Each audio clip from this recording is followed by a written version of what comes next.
Hi മക്കളെ, good evening. അപ്പോൾ നമ്മുടെ മാരത്തോൺ സെഷൻസ് ആണ് ഇപ്പോൾ നടന്നുകൊണ്ടിരിക്കുക. ഓക്കെ, അപ്പോൾ ഇന്ന് നമ്മൾ സോഷ്യൽ സ്റ്റഡീസിൻ്റെ ലൈവാണ്. നമുക്കറിയാം സോഷ്യൽ സ്റ്റഡീസിൻ്റെ എക്സാം വരികയാണ്.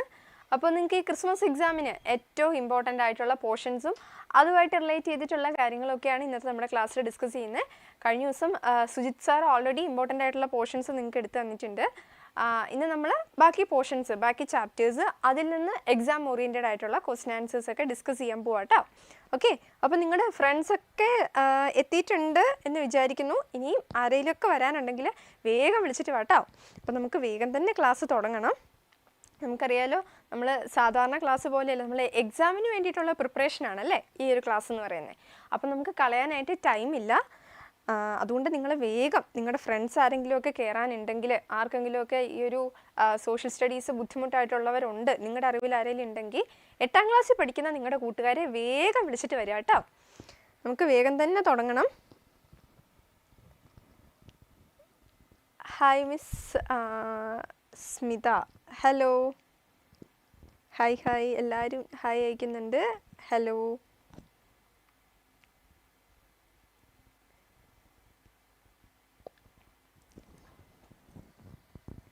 ഒരു 2 മിനിറ്റിനുള്ളിൽ നമുക്ക് ക്ലാസ് തുടങ്ങണം. അപ്പം നിങ്ങൾ ഫ്രണ്ട്സിനെയൊക്കെ വിളിച്ചിട്ട് വരിക. നിങ്ങളുടെ ചാറ്റുകളൊക്കെ ഞാൻ വായിക്കുന്നുണ്ടായിരുന്നു കേട്ടോ. എല്ലാവരും എനിക്ക് മുൻപേ ഇവിടെ പ്രസൻ്റ് ആയിട്ടുണ്ടെന്നുള്ളത് മനസ്സിലായി. ഈ സോഷ്യൽ സ്റ്റഡീസിൻ്റെ എക്സാമിന് നല്ല മാർക്ക് മേടിക്കണമെന്ന് ആഗ്രഹിക്കുന്നവരാണ് നിങ്ങളെന്ന് എനിക്ക് മനസ്സിലായി. അതല്ലേ നിങ്ങളെല്ലാവരും നേരത്തെ തന്നെ വന്നേക്കുന്നത് അല്ലേ? അപ്പോൾ നമുക്ക് ഇന്നത്തെ ക്ലാസ് ഇഫക്റ്റീവായിട്ട് നിങ്ങൾ എവിടെയാണോ ഇരിക്കുന്നത് അവിടെ തന്നെ ഇരുന്ന് മാക്സിമം അറ്റൻറ്റീവായിട്ട് തന്നെ ഈ ക്ലാസ് കൂടുക കേട്ടോ.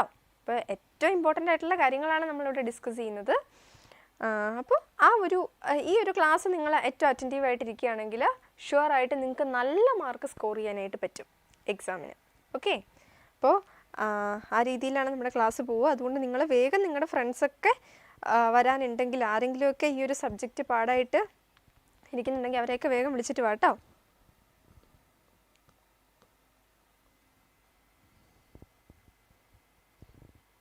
കുറേ പേർക്കൊക്കെ ക്രിസ്മസ് എക്സാം കഴിഞ്ഞു എന്ന് പറയുന്നുണ്ട്.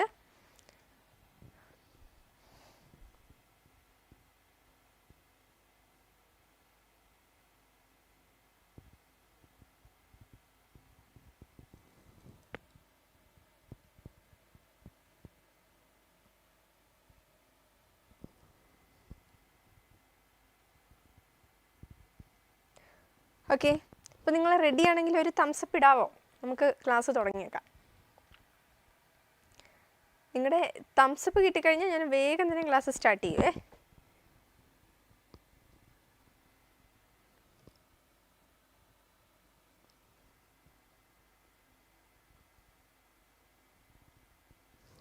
ആരും തംസപ്പ് ഇടുന്നില്ലല്ലോ.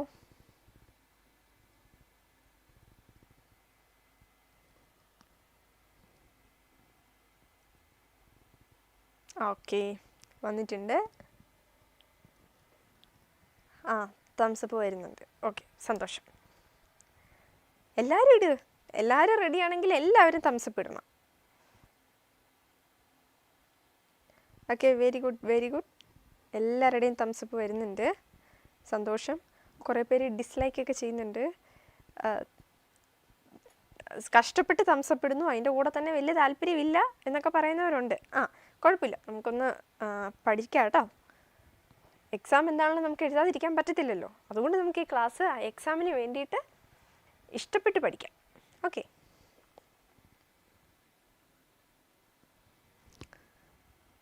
ഓക്കെ, അപ്പോൾ നമുക്ക് തുടങ്ങാം അല്ലേ. അപ്പോൾ ഇന്നത്തെ ഒരു മാരത്തോണിൽ നമ്മൾ ഡിസ്കസ് ചെയ്യാൻ പോകുന്ന ഫസ്റ്റ് ചാപ്റ്റർ എന്ന് പറയുന്നത് നിങ്ങളുടെ സോഷ്യൽ സ്റ്റഡീസിലെ 8ാമത്തെ ചാപ്റ്റർ ആയിട്ടുള്ള national movement and Kerala. Okay, അപ്പോൾ ഈ ഒരു ചാപ്റ്ററിൻ്റെ പ്രത്യേകത എന്ന് പറയുന്നത് എന്താണ്? നിങ്ങൾക്ക് ഈ ഒരു എക്സാമിന് പഠിക്കാനുള്ളതിൽ ഏറ്റവും ലെങ്തി ആയിട്ടുള്ളൊരു ചാപ്റ്ററാണല്ലേ.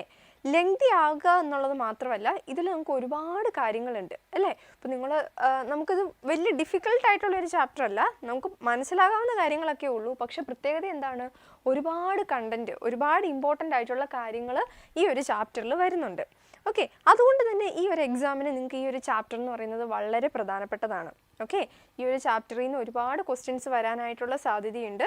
അതും ഇമ്പോർട്ടൻ്റ് ആയിട്ടുള്ള ക്വസ്റ്റ്യൻസ് ആണ്. സോ നമുക്കിത് ഒഴിവാക്കാൻ പറ്റുമോ? എന്നാൽ പിന്നെ 8ാമത്തെ ചാപ്റ്റർ പഠിക്കേണ്ട, ബാക്കി എല്ലാ ചാപ്റ്റേഴ്സും പഠിച്ചിട്ട് പോകാം. അത് വലിയ ചാപ്റ്റർ അല്ലേ, അത് പഠിക്കാണ്ട് എക്സാമിന് പോകാമെന്ന് വിചാരിച്ചു കഴിഞ്ഞാൽ നിങ്ങൾ ഉദ്ദേശിക്കുന്ന ഒരു മാർക്ക് നിങ്ങൾക്ക് സ്കോർ ചെയ്യാൻ പറ്റുമോ? ഇല്ല. അതുകൊണ്ട് നമുക്ക് 8ാമത്തെ ചാപ്റ്റർ പഠിക്കണം. ഓക്കെ, അപ്പോൾ നമ്മളിന്ന് ആദ്യം നോക്കുന്നത് ഈ ഒരു ചാപ്റ്റർ 8 ആണ്. ചാപ്റ്റർ 8 എന്ന് പറയുന്നത് നാഷണൽ മൂവ്മെൻറ്റ് ആൻഡ് കേരള. എന്താ ഈ ഒരു ചാപ്റ്ററിൽ നമ്മൾ ഉദ്ദേശിക്കുക? എന്താ നമ്മൾ ഇവിടെ പഠിക്കാൻ പോകുന്നത്? നമുക്കറിയാം, ഇന്ത്യ ബ്രിട്ടീഷുകാർക്കെതിരായിട്ട് നമ്മുടെ സ്വാതന്ത്ര്യത്തിന് വേണ്ടിയിട്ട്, ആ ഒരു സ്വാതന്ത്ര്യ സമരത്തിന് വേണ്ടിയിട്ട് നമ്മൾ ഒരുപാട് ഫൈറ്റ് ചെയ്തിട്ടുണ്ട് അല്ലേ? നാഷണൽ വൈസ് ഒരുപാട് പ്രസ്ഥാനങ്ങളൊക്കെ ഉയർന്നു വന്നിട്ടുണ്ട്. അപ്പോൾ ഈ ഒരു കാലഘട്ടത്തിൽ കേരള എങ്ങനെയാണ് ഈ ഒരു ഫൈറ്റിൽ പാർട്ടിസിപ്പേറ്റ് ചെയ്തത് എന്നുള്ളതാണ്. കേരളത്തിൽ ഇതിനെതിരായിട്ട്, ബ്രിട്ടീഷുകാരുടെ ഭരണത്തിനെതിരായിട്ട് ഉയർന്നു വന്നിട്ടുള്ള പ്രധാനപ്പെട്ട മൂവ്മെൻറ്റ്സ് എന്തൊക്കെയാണ്, അതാണ് നമ്മൾ ഈ ഒരു ചാപ്റ്ററിൽ പ്രധാനമായിട്ടും പഠിക്കാൻ പോകുന്നത്. Okay, national movement and Kerala എന്താണ്, ദേശീയ പ്രസ്ഥാനങ്ങൾ എന്താണ്, അത് കേരളത്തിൽ വഹിച്ച പങ്ക്. ഓക്കെ, അപ്പോൾ ഇതാണ് നമ്മുടെ ഈ ഒരു ചാപ്റ്ററിൻ്റെ ഒരു കോർ കണ്ടന്റ് എന്ന് പറയുന്നത്. ഇനി നമുക്ക് ഈ ഒരു ചാപ്റ്ററിലേക്ക് പോവുകയാണെങ്കിൽ നിങ്ങൾക്ക് ഫസ്റ്റ്, അതായത് ഈ ഒരു ചാപ്റ്ററിൽ നമ്മൾ ഫുള്ള് ഡീറ്റെയിൽ ആയിട്ട് നോക്കാൻ പോകുമല്ല കേട്ടോ, മറിച്ച് നമ്മൾ എക്സാം ഓറിയൻറ്റഡ് ആയിട്ട് ഏറ്റവും ഇമ്പോർട്ടൻ്റ് ആയിട്ടുള്ള ടോപ്പിക്സ് ആണ് ഡിസ്കസ് ചെയ്യാൻ പോകുന്നത്. ഓക്കെ, അപ്പോൾ നമ്മുടെ ഫസ്റ്റ് നിങ്ങൾക്കിപ്പോൾ ഈ ഒരു സ്ലൈഡിൽ ഒരു ഇമേജ് കാണാൻ പറ്റും. ആരാ ഈ വ്യക്തി എന്നറിയാവോ? ഞാനവിടെ എഴുതി വെച്ചിട്ടുണ്ടല്ലേ, അതുകൊണ്ട് നിങ്ങൾക്ക് പറയാൻ പറ്റുന്നതാണോ, അതോ അല്ലാതെ നിങ്ങൾക്ക് പെട്ടെന്ന് തന്നെ ഈ വ്യക്തിനെ നോക്കി ഐഡൻറ്റിഫൈ ചെയ്യാൻ പറ്റുമോ? അതാരാന്നൊന്ന് കമൻറ്റ് ചെയ്യാവോ? ഈ വ്യക്തി ആരാന്ന് മനസ്സിലായിട്ടുണ്ടെങ്കിൽ ജസ്റ്റ് ആ ഇമേജ് മാത്രം നോക്കിയിട്ട് വേഗം കമൻറ്റ് ചെയ്യാം.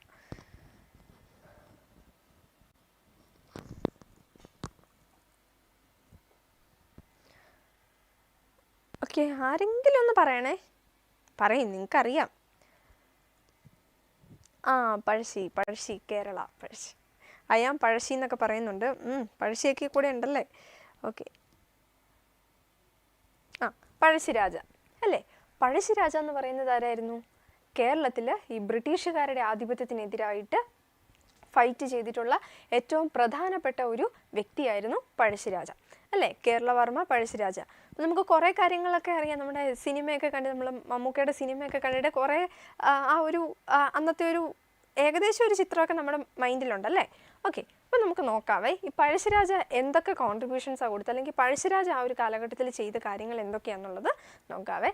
Keralavarma Pazhassi Raja was a freedom fighter who opposed British rule in Kerala. ബ്രിട്ടീഷുകാരുടെ ഭരണത്തിനെതിരായിട്ട് കേരളത്തിൽ അതിനെതിരായിട്ട് പോരാടിയിട്ടുള്ള ഒരു വ്യക്തിയാണ് ആര്? Kerala Varma Pazhassi Raja. He belonged to the Kottayam royal family of northern Malabar. Northern മലബാറിൽ കോട്ടയം റോയൽ ഫാമിലിയിൽ ഉൾപ്പെടുന്ന ഒരു വ്യക്തിയായിരുന്നു ആര്? Pazhassi Raja. Okay, then in the early period he supported the British against the Mysore rulers. Okay, പക്ഷേ തുടക്കത്തിലൊക്കെ എങ്ങനെയായിരുന്നു ഈ പഴശ്ശിരാജ ചെയ്യുന്നത്? എന്തായിരുന്നു? പഴശ്ശിരാജ ബ്രിട്ടീഷുകാരെ സപ്പോർട്ട് ചെയ്യുമായിരുന്നു. ആർക്കെതിരായിട്ട്? മൈസൂർ റൂളേഴ്സിനെതിരായിട്ട് ഈ പഴശ്ശിരാജ ബ്രിട്ടീഷുകാരെ ഒത്തിരി സപ്പോർട്ട് ചെയ്യുമായിരുന്നു, അവരുടെ കൂടെ നിൽക്കുമായിരുന്നു. Then the British promised him the right to collect taxes in the Kottayam region. അപ്പോൾ ഈ കോട്ടയം എന്ന് പറയുമ്പോൾ നിങ്ങൾ ഓർത്തോളുക, ആ നോർത്തേൺ മലബാറിലെ ഒരു കുറച്ച് റീജിയൻസിനെ വിളിക്കുന്നതാണ് കോട്ടയം റീജിയൻ എന്ന് പറയുന്നത്. അപ്പോൾ അദ്ദേഹം ബേസിക്കലി ആ ഒരു കോട്ടയം റോയൽ ഫാമിലിയിൽ നിന്നാണ് വരുന്നത്. അപ്പോൾ ആ ഒരു റീജിയനിലെ ടാക്സുകളൊക്കെ കളക്ട് ചെയ്യാനായിട്ടുള്ള അവകാശം ബ്രിട്ടീഷുകാർ ഈ പഴശ്ശിരാജയ്ക്ക് കൊടുത്തിരുന്നു, അല്ലെങ്കിൽ അത് കൊടുത്തോളാം എന്ന് പ്രോമിസ് ചെയ്തിരുന്നു. പക്ഷേ ആ ഒരു വാഗ്ദാനം പ്രതീക്ഷിച്ചുകൊണ്ടാണ് ഈ ബ്രിട്ടീഷുകാരുടെ കൂടെ ആര് കൂടിയത്? പഴശ്ശിരാജ കൂടിയത്. ആർക്കെതിരായിട്ട്? മൈസൂർ റൂളേഴ്സിന് എതിരായിട്ട്. എന്നാൽ പിന്നീട് എന്താ സംഭവിച്ചേ നോക്കിക്കേ.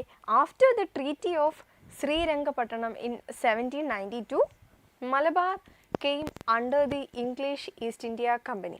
അങ്ങനെ 1792 ശ്രീരംഗപട്ടണം ഉടമ്പടി, ശ്രീരംഗപട്ടണം എന്നുള്ളൊരു ആ ഒരു ട്രീറ്റിക്ക് ശേഷം മലബാർ ഇംഗ്ലീഷ് ഈസ്റ്റ് ഇന്ത്യ കമ്പനിയുടെ നിയന്ത്രണത്തിലായി. അപ്പോൾ മലബാർ റീജിയൻസ് ഫുൾ ആരുടെ കൺട്രോളിലായി? ഈ ബ്രിട്ടീഷ് ഈസ്റ്റ് ഇന്ത്യ കമ്പനിയുടെ നിയന്ത്രണത്തിലായി. അങ്ങനെ വന്നപ്പോൾ എന്നാ സംഭവിച്ചേ? Then the British transferred tax collection rights to Pazhassi uncle Veeravarma of Kurumbranad. അതായത് നികുതി പിരിവിൻ്റെ അധികാരം പഴശ്ശിയുടെ മാമനായിട്ടുള്ള കുറുമ്പനാട് രാജാവ് വീരവർമ്മയ്ക്ക് നൽകി. പഴശ്ശിക്ക് കൊടുത്തില്ല, പിന്നെ പകരം പഴശ്ശിയുടെ ഒരു അങ്കിളിന് അവരത് കൈമാറുകയാണ് ചെയ്യുന്നത്. Then this injustice caused conflict between Pazhassiraja and the British. അപ്പോൾ ബ്രിട്ടീഷുകാർ പഴശ്ശിരാജയ്ക്ക് കൊടുത്ത പ്രോമിസ് അവർ പാലിച്ചോ? ഇല്ല, അവർ അതിന് എഗനിസ്റ്റ് ആയിട്ട് ചെയ്തല്ലേ. അപ്പോഴത്തേക്കും എന്തായി? ഇത് പഴശ്ശിയും ബ്രിട്ടീഷുകാരെയും തമ്മിൽ സംഘർഷത്തിലേക്ക് നയിച്ചു. Then Pazhassiraja appeal to the people not to pay taxes to the British. അങ്ങനെ ബ്രിട്ടീഷുകാർക്ക് നികുതി നൽകാതിരിക്കാനായിട്ട് പഴശ്ശി ജനങ്ങളോട് ആഹ്വാനം ചെയ്തു. അങ്ങനെ പഴശ്ശി എന്താ ചെയ്തത്? പഴശ്ശി ജനങ്ങളുടെ അടുത്ത് പറയുകയാണ്, നിങ്ങൾ ഒരു കാരണവശാലും ബ്രിട്ടീഷുകാർ വരുമ്പോഴത്തേക്ക് അവർ ചോദിക്കുന്ന ടാക്സ് നിങ്ങൾ കൊടുക്കാൻ പാടില്ല എന്ന് പഴശ്ശി ജനങ്ങളുടെ അടുത്ത് ആഹ്വാനം ചെയ്തു. Then he shifted his military base to Wayanad. അങ്ങനെ പഴശ്ശി പിന്നീട് ആർക്കെതിരായിട്ട് കളിക്കുക? നമ്മുടെ ബ്രിട്ടീഷുകാർക്കെതിരായിട്ട് പിന്നെ പോരാടുക കേട്ടോ. അപ്പം അങ്ങനെ അതിന് വേണ്ടിയിട്ട് പഴശ്ശി എടുത്ത ഫസ്റ്റ് സ്റ്റെപ്പ് എന്താണെന്നറിയാവോ? അപ്പോൾ അദ്ദേഹം താമസിച്ചുകൊണ്ടിരുന്ന, അല്ലെങ്കിൽ അദ്ദേഹം ജനിച്ച് വളർന്നത് എവിടെയാണ്? ഒരു കോട്ടയം റീജിയനാണ്, നോർത്തേൺ മലബാറിൽ തന്നെ കോട്ടയം റീജിയനാണ്. ഓക്കെ, ദെൻ പിന്നീട് അദ്ദേഹം എവിടേക്ക് മാറുവാണ്? He shifted his military base to Wayanad. അദ്ദേഹത്തിൻ്റെ ഒരു സൈനിക താവളം അദ്ദേഹം എങ്ങോട്ടേക്ക് മാറ്റുവാണ്? വയനാട്ടിലേക്ക് മാറ്റുവാണ്. അങ്ങനെ ഫസ്റ്റ് അദ്ദേഹം ചെയ്തതാണ്, ഫസ്റ്റ് സ്റ്റെപ്പാണ്. ബ്രിട്ടീഷുകാർക്കെതിരെയുള്ള പോരാട്ടം ഇവിടുന്ന് തുടങ്ങുക. അപ്പോൾ ആദ്യമേ പഴശ്ശിരാജ ചെയ്തത് എന്താണ്? He shifted his military base to Wayanad. വയനാട്ടിലേക്ക് ഷിഫ്റ്റ് ചെയ്തു. Then he received strong support from local people and tribal communities. അപ്പോൾ അവിടെ എത്തിയപ്പോഴത്തേക്ക് എന്താ സംഭവിച്ചത്? പഴശ്ശിക്ക് അവിടെയുള്ള ലോക്കൽ പീപ്പിൾസിൻ്റെ അതുപോലെ ട്രൈബൽ കമ്മ്യൂണിറ്റീസിൻ്റെയും സപ്പോർട്ട് കിട്ടുകയാണ് അല്ലേ. നാട്ടുകാരുടെയും ആദിവാസികളുടെയും ശക്തമായ പിന്തുണ അദ്ദേഹത്തിന് അവിടെ ലഭിച്ചു. Then gorilla warfare was adopted അഗനിസ്റ്റ് the British forces. അപ്പോൾ അദ്ദേഹം ഫസ്റ്റ് ചെയ്തത് വയനാട്ടിലേക്ക് താവളം മാറ്റി അല്ലേ. അവിടെ ചെന്ന് കഴിഞ്ഞപ്പോഴത്തേക്ക് എന്താണ്? അവിടെ ഇപ്പോൾ കുറേ ട്രൈബൽ കമ്മ്യൂണിറ്റീസിൻ്റെ ലോക്കൽ പീപ്പിളിൻ്റെയൊക്കെ സപ്പോർട്ട് പഴശ്ശിക്ക് കിട്ടുന്നുണ്ട്. അതിൻ്റെ കൂടെ തന്നെ അദ്ദേഹം അഡോപ്റ്റ് ചെയ്തിട്ടുള്ള സ്ട്രാറ്റജി എന്തായിരുന്നു? വാർ സ്ട്രാറ്റജി എന്തായിരുന്നു? എങ്ങനെയാണ് ബ്രിട്ടീഷുകാർക്കെതിരായിട്ട് പോരാടിയത്? Guerrilla warfare. ഗോറില്ല വാർഫെയർ എന്ന് വെച്ചാൽ എന്താ? ഈ പുൽമേടുകളിലൊക്കെ ഒളിഞ്ഞു നിന്ന് യുദ്ധം ചെയ്യത്തില്ലേ, നമുക്ക് ആ സിനിമയിൽ നമുക്ക് കാണാമല്ലോ, ഒളിപ്പോര് അല്ലേ എന്ന് പറയും. ഒരു ഗോറില്ല വാർഫെയർ ആണ് അദ്ദേഹം അഡോപ്റ്റ് ചെയ്തിട്ടുള്ള സ്ട്രാറ്റജി എന്ന് പറയുന്നത്. ബ്രിട്ടീഷുകാർക്കെതിരെയുള്ള പോരാട്ടത്തിന് പഴശ്ശിരാജ അഡോപ്റ്റ് ചെയ്തിട്ടുള്ള സ്ട്രാറ്റജി ഏതായിരുന്നു? അത് ഗോറില്ല വാർഫെയർ ആയിരുന്നു. ഓക്കെ, അപ്പോൾ ഇത് ഇമ്പോർട്ടൻ്റ് ആയിട്ടുള്ള കാര്യമാണ് കേട്ടോ. ഈ പോയിന്റ്സ് ഓർത്ത് വെച്ചോളുക. Then the leaders like Thalakkal Chandu, Edachena Kunkan and Kaithiri Ambu, then Kannavath Sankaran, Pallur Eman എന്നിവർ അദ്ദേഹത്തെ സഹായിച്ചു. ഓക്കെ, ഇനി ഇപ്പോൾ നമ്മൾ പറഞ്ഞു വയനാട്ടിലെ കുറേ ട്രൈബൽ പീപ്പിൾസും അതുപോലെ തന്നെ ട്രൈബൽ കമ്മ്യൂണിറ്റി ലോക്കൽ പീപ്പിൾസും ഒക്കെ അദ്ദേഹത്തിന് കൂടെ നിന്നു എന്ന് പറഞ്ഞു. അതിൽ തന്നെ ഏറ്റവും പ്രധാനമായിട്ടും പഴശ്ശീനെ സപ്പോർട്ട് ചെയ്തിട്ടുള്ള നേതാക്കന്മാർ ആരൊക്കെയായിരുന്നു? അവിടെ തന്നെയുള്ള ആ ട്രൈബൽ കമ്മ്യൂണിറ്റിയിലെ തന്നെ ചില പ്രധാനപ്പെട്ട ലീഡേഴ്സ് ഉണ്ടായിരുന്നു. അതാണ് തലപ്പാക്കൽ ചന്തു, എടച്ചേന കുങ്കൻ, കൈത്തേരി അമ്പു, കണ്ണവത്ത് ശങ്കരൻ, പള്ളൂർ ഇമാൻ എന്നിവർ അദ്ദേഹത്തെ സഹായിച്ചു. Then the British set up military camps and built new roads to suppress the rebellion.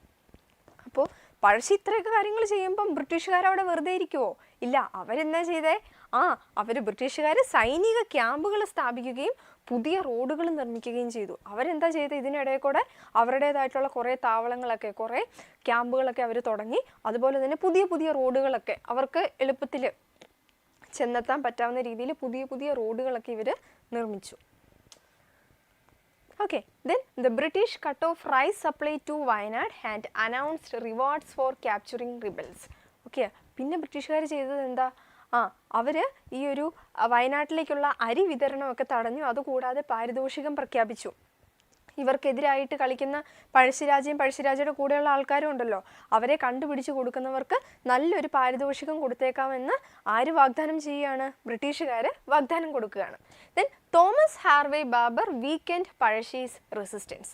അങ്ങനെ തോമസ് ഹാർവി ബാബർ പഴശ്ശിയുടെ പ്രതിരോധം ദുർബലമാക്കി.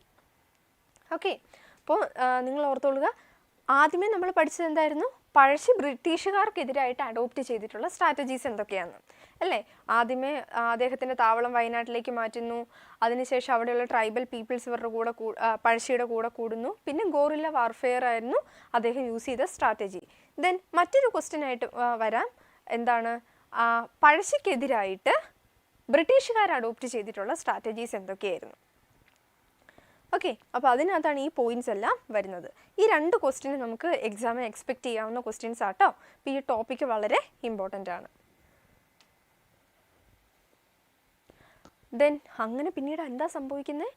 Pazhassi മരിക്കുകയാണല്ലേ.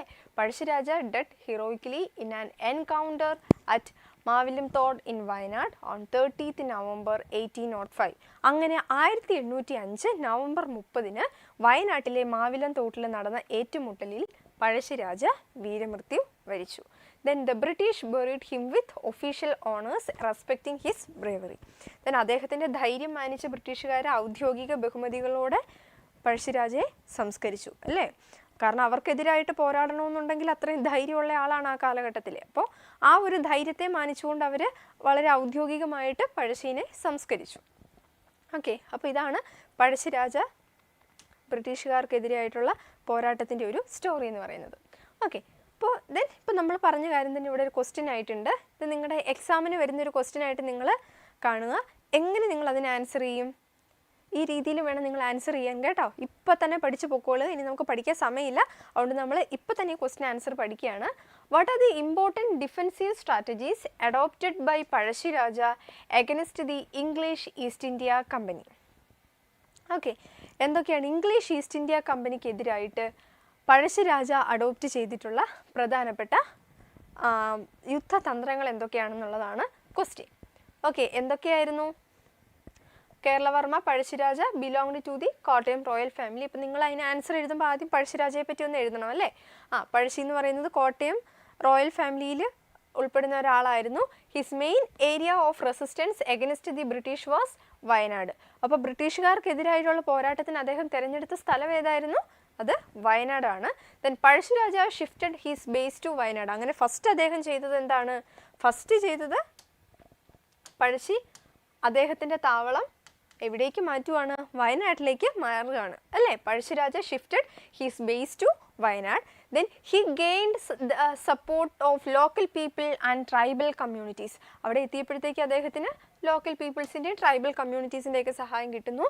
Then the British denied him the right to collect taxes in Wayanad which led to his revolt. അപ്പോൾ അദ്ദേഹം പ്രധാനമായിട്ട് ഈ ഒരു റിവോൾട്ടിലേക്ക് ഇറങ്ങാനുള്ള കാരണം എന്താണ്? ബ്രിട്ടീഷുകാർ അദ്ദേഹത്തിന് ഉണ്ടായിരുന്ന ആ ഒരു അധികാരം എടുത്തു മാറ്റി അല്ലേ. ടാക്സ് കളക്ട് ചെയ്യാനായിട്ടുള്ള പഴശ്ശിയുടെ സ്വാതന്ത്ര്യം എടുത്തു മാറ്റി. അതുമാത്രമല്ല അന്യായമായിട്ടുള്ള ടാക്സ് അവരിൽ നിന്ന് കളക്ട് ചെയ്യാനായിട്ട് തുടങ്ങി. So the British denied him the right to collect taxes in Wayanad which led to his revolt.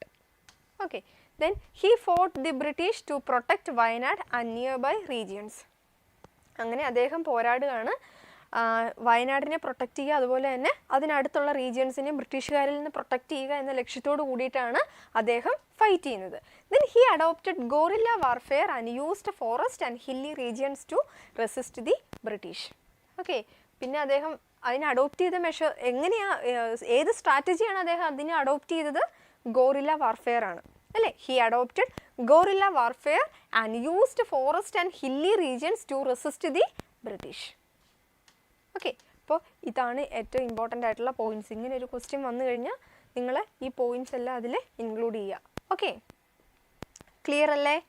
എങ്കിൽ നമുക്ക് അടുത്ത ക്വസ്റ്റ്യനിലേക്ക് പോയാലോ? എല്ലാവരും ഉണ്ടോ ഇവിടെ?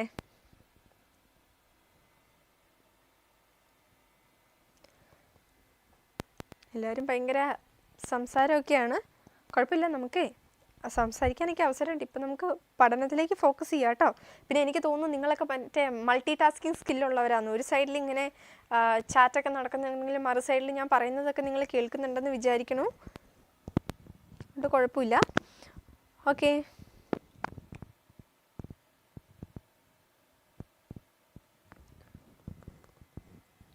എങ്കിൽ നമുക്ക് നെക്സ്റ്റ് ക്വസ്റ്റ്യനിലേക്ക് പോയാലോ? ഇനി ഇവിടെ നിന്ന് ചോദിക്കാൻ സാധ്യതയുള്ള അടുത്തൊരു ക്വസ്റ്റ്യൻ ആണ്. Describe the measures taken by the British to suppress the Pazhassi rebellion.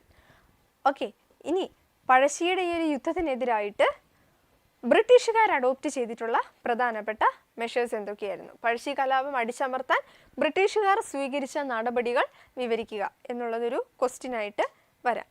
എങ്ങനെ നിങ്ങൾ ആൻസർ ചെയ്യും?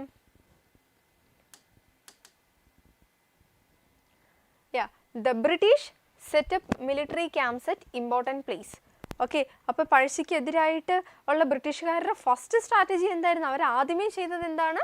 The British setup military camps at important places. ഇവർ ആക്രമിക്കുമെന്ന് ഉറപ്പുള്ള സ്ഥലങ്ങളിലൊക്കെ ഇവർ എന്ത് ചെയ്തു? ബ്രിട്ടീഷുകാർ എന്ത് ചെയ്തു? മിലിറ്ററി ക്യാമ്പ്സുകൾ സെറ്റ് ചെയ്തു. Then they build new roads and cut off rice supply to Wayanad. വയനാട്ടിലേക്കുള്ള അരി വിതരണം അവർ നിർത്തുകയും ചെയ്തു. അതോടൊപ്പം തന്നെ ഇവർ എന്ത് ചെയ്തു? പുതിയ പുതിയ റോഡുകളൊക്കെ നിർമ്മിച്ചു. Then they also announced rewards for capturing Pazhassiraja and his supporters. ഇനി പഴശ്ശിരാജയെ കണ്ടുപിടിച്ച് കൊടുക്കുന്നവർക്ക് നല്ല രീതിയിലുള്ള പാരിതോഷികവും ഇവർ വാഗ്ദാനം ചെയ്തു. ഓക്കെ, അപ്പോൾ ഈ രീതിയിൽ വേണം നിങ്ങളിത് ആൻസർ ചെയ്യാനായിട്ട്. ഓക്കെ, ഇങ്ങനൊരു ക്വസ്റ്റ്യൻ ചോദിച്ചാൽ ഈ പോയിൻറ്റ്സ് മസ്റ്റായിട്ട് ഇൻക്ലൂഡ് ചെയ്യുക.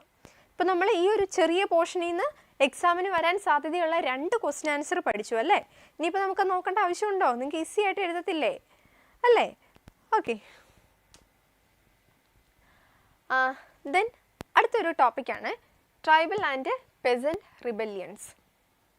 ഇനി നമുക്കറിയാം വയനാട്ടിൽ പഴശ്ശിയുടെ കൂടെ കുറേ ലോക്കൽ പീപ്പിൾസും അതുപോലെ തന്നെ ട്രൈബൽ കമ്മ്യൂണിറ്റീസും ഉണ്ടായിരുന്നെന്നറിയാം അല്ലേ?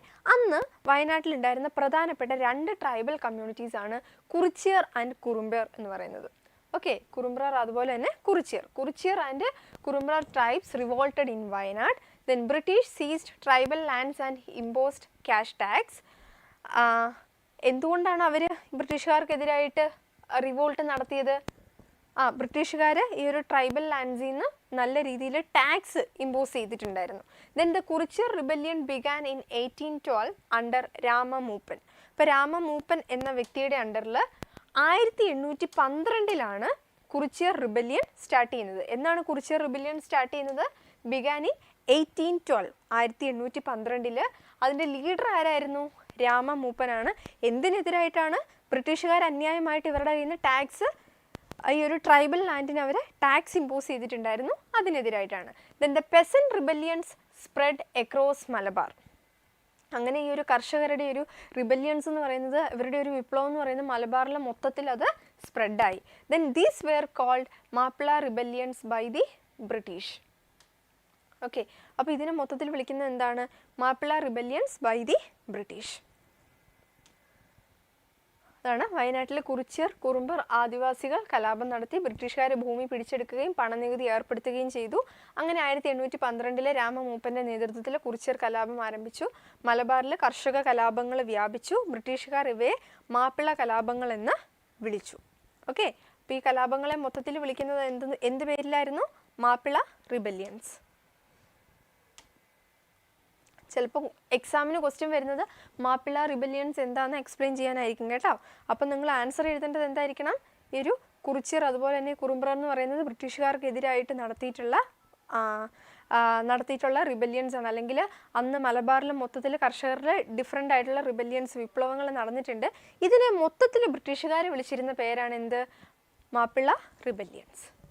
ഓക്കെ, ദെൻ ദി നെക്സ്റ്റ് ഈ ഒരു ചാപ്റ്ററിൽ പറയുന്നത് social reform and Kerala renaissance. ഇപ്പോൾ നിങ്ങൾ ഈ ഒരു ചാപ്റ്ററിൽ മൊത്തത്തിൽ നമ്മൾ കാണുന്നത്, ഇപ്പോൾ ഞാൻ ജസ്റ്റ് ജനറലായിട്ടൊന്ന് പറഞ്ഞു വിടുന്നതേ ഉള്ളേ. എന്നിട്ട് ഇതിനകത്ത് ഇമ്പോർട്ടൻ്റ് ആയിട്ടുള്ള കുറച്ച് ടോപ്പിക്സ് നമ്മൾ ലാസ്റ്റ് ഓരോന്നെടുത്ത് ഡിസ്കസ് ചെയ്യും. ഇപ്പം ജസ്റ്റ് ജനറലായിട്ടൊന്ന് പറഞ്ഞു വിടുന്നതേ ഉള്ളൂ കേട്ടോ.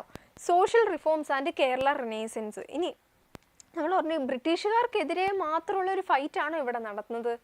അല്ല, ഈ ഒരു കാലഘട്ടങ്ങളിലെല്ലാം നടന്നു വന്നത് ബ്രിട്ടീഷുകാർക്കെതിരെയുള്ള ഫൈറ്റ്, അല്ലെങ്കിൽ നമ്മുടെ ആ ഒരു സ്വാതന്ത്ര്യത്തിലേക്ക് എത്തുക എന്ന് പറയുന്നത് എന്തൊക്കെയായിരുന്നു? ഒന്ന്, ഇവിടെ നിലനിൽക്കുന്ന പൊളിറ്റിക്കൽ ഇൻഈക്വാളിറ്റി അല്ലെങ്കിൽ ഇൻജസ്റ്റിസ്, അതിനും എതിരായിട്ടുള്ള ഒരു ഫൈറ്റാണ് ഒരു സൈഡിൽ നടന്നുകൊണ്ടിരുന്നത് അല്ലേ? അതിനെയാണ് നമ്മൾ സോഷ്യൽ റിഫോംസ് എന്ന് പറയുന്നത്, സാമൂഹിക പരിഷ്കാരങ്ങൾ അല്ലേ? ആ സോഷ്യൽ റിഫോംസിന് വേണ്ടിയിട്ട് ഫൈറ്റ് ചെയ്തവരെ നമ്മൾ സോഷ്യൽ റിഫോമേഴ്സ് എന്ന് വിളിക്കും. അപ്പോൾ ഈ ഒരു ചാപ്റ്ററിൽ തന്നെ നിങ്ങൾ ഇതുപോലെ കുറേ സോഷ്യൽ റിഫോമേഴ്സിനെയും കാണുന്നുണ്ട് അല്ലേ? നമ്മൾ ആ ഒരു ഫ്രീഡം ഫൈറ്റേഴ്സിനെയും അതുപോലെ തന്നെ സോഷ്യൽ റിഫോമേഴ്സിനെയും നമ്മൾ ഈ ഒരു ചാപ്റ്ററിൽ പരിചയപ്പെടുന്നുണ്ട്. Then the social reform and Kerala renaissance എന്ന് പറയുമ്പോഴത്തേക്ക് എന്താണ്? The Kerala society suffered from caste discrimination. നമ്മൾ പറഞ്ഞു കേരള സമൂഹം എന്ന് പറയുന്നത് ഈ ഒരു കാലഘട്ടത്തിൽ ഫേസ് ചെയ്തുകൊണ്ടിരുന്ന ഒരു പ്രധാനപ്പെട്ട ഒരു പ്രശ്നമായിരുന്നു എന്ത്? ജാതിയുടെ പേരിലുള്ള വിവേചനം അല്ലെങ്കിൽ കാസ്റ്റ് ഡിസ്ക്രിമിനേഷൻ എന്ന് പറയും അല്ലേ? Then the untouchability and social restrictions existed. അത് മാത്രമായിരുന്നോ? അൺടച്ചബിലിറ്റി അല്ലേ, തൊട്ടുകൂടായ്മ, അതുപോലെ സാമൂഹിക പരിമിതികൾ ഉണ്ടായിരുന്നു എല്ലാ കാര്യങ്ങളിലും. Then the social reformers fought against this irrational customs. അപ്പോൾ ഈ സാമൂഹിക പരിഷ്കർത്താക്കൾ, ഈ ഒരു കാലഘട്ടത്തിൽ ഉയർന്നു വന്നിട്ടുള്ള സോഷ്യൽ റിഫോമേഴ്സ് ഒക്കെ എന്താ ചെയ്തത്? ഇത്തരത്തിലുള്ള അനാചാരങ്ങൾക്കെതിരായിട്ട് അവർ ഫൈറ്റ് ചെയ്തു. Then the Sreenarayana Guru preached equality and education. Then the reform movements led to the Kerala renaissance. അങ്ങനെ ഈ പറഞ്ഞ പരിഷ്കാര പ്രസ്ഥാനങ്ങളൊക്കെ പിന്നീട് എന്തിലേക്ക് നയിച്ചു? കേരളത്തെ ഒരു നവോത്ഥാനത്തിലേക്ക് നയിച്ചു. Okay,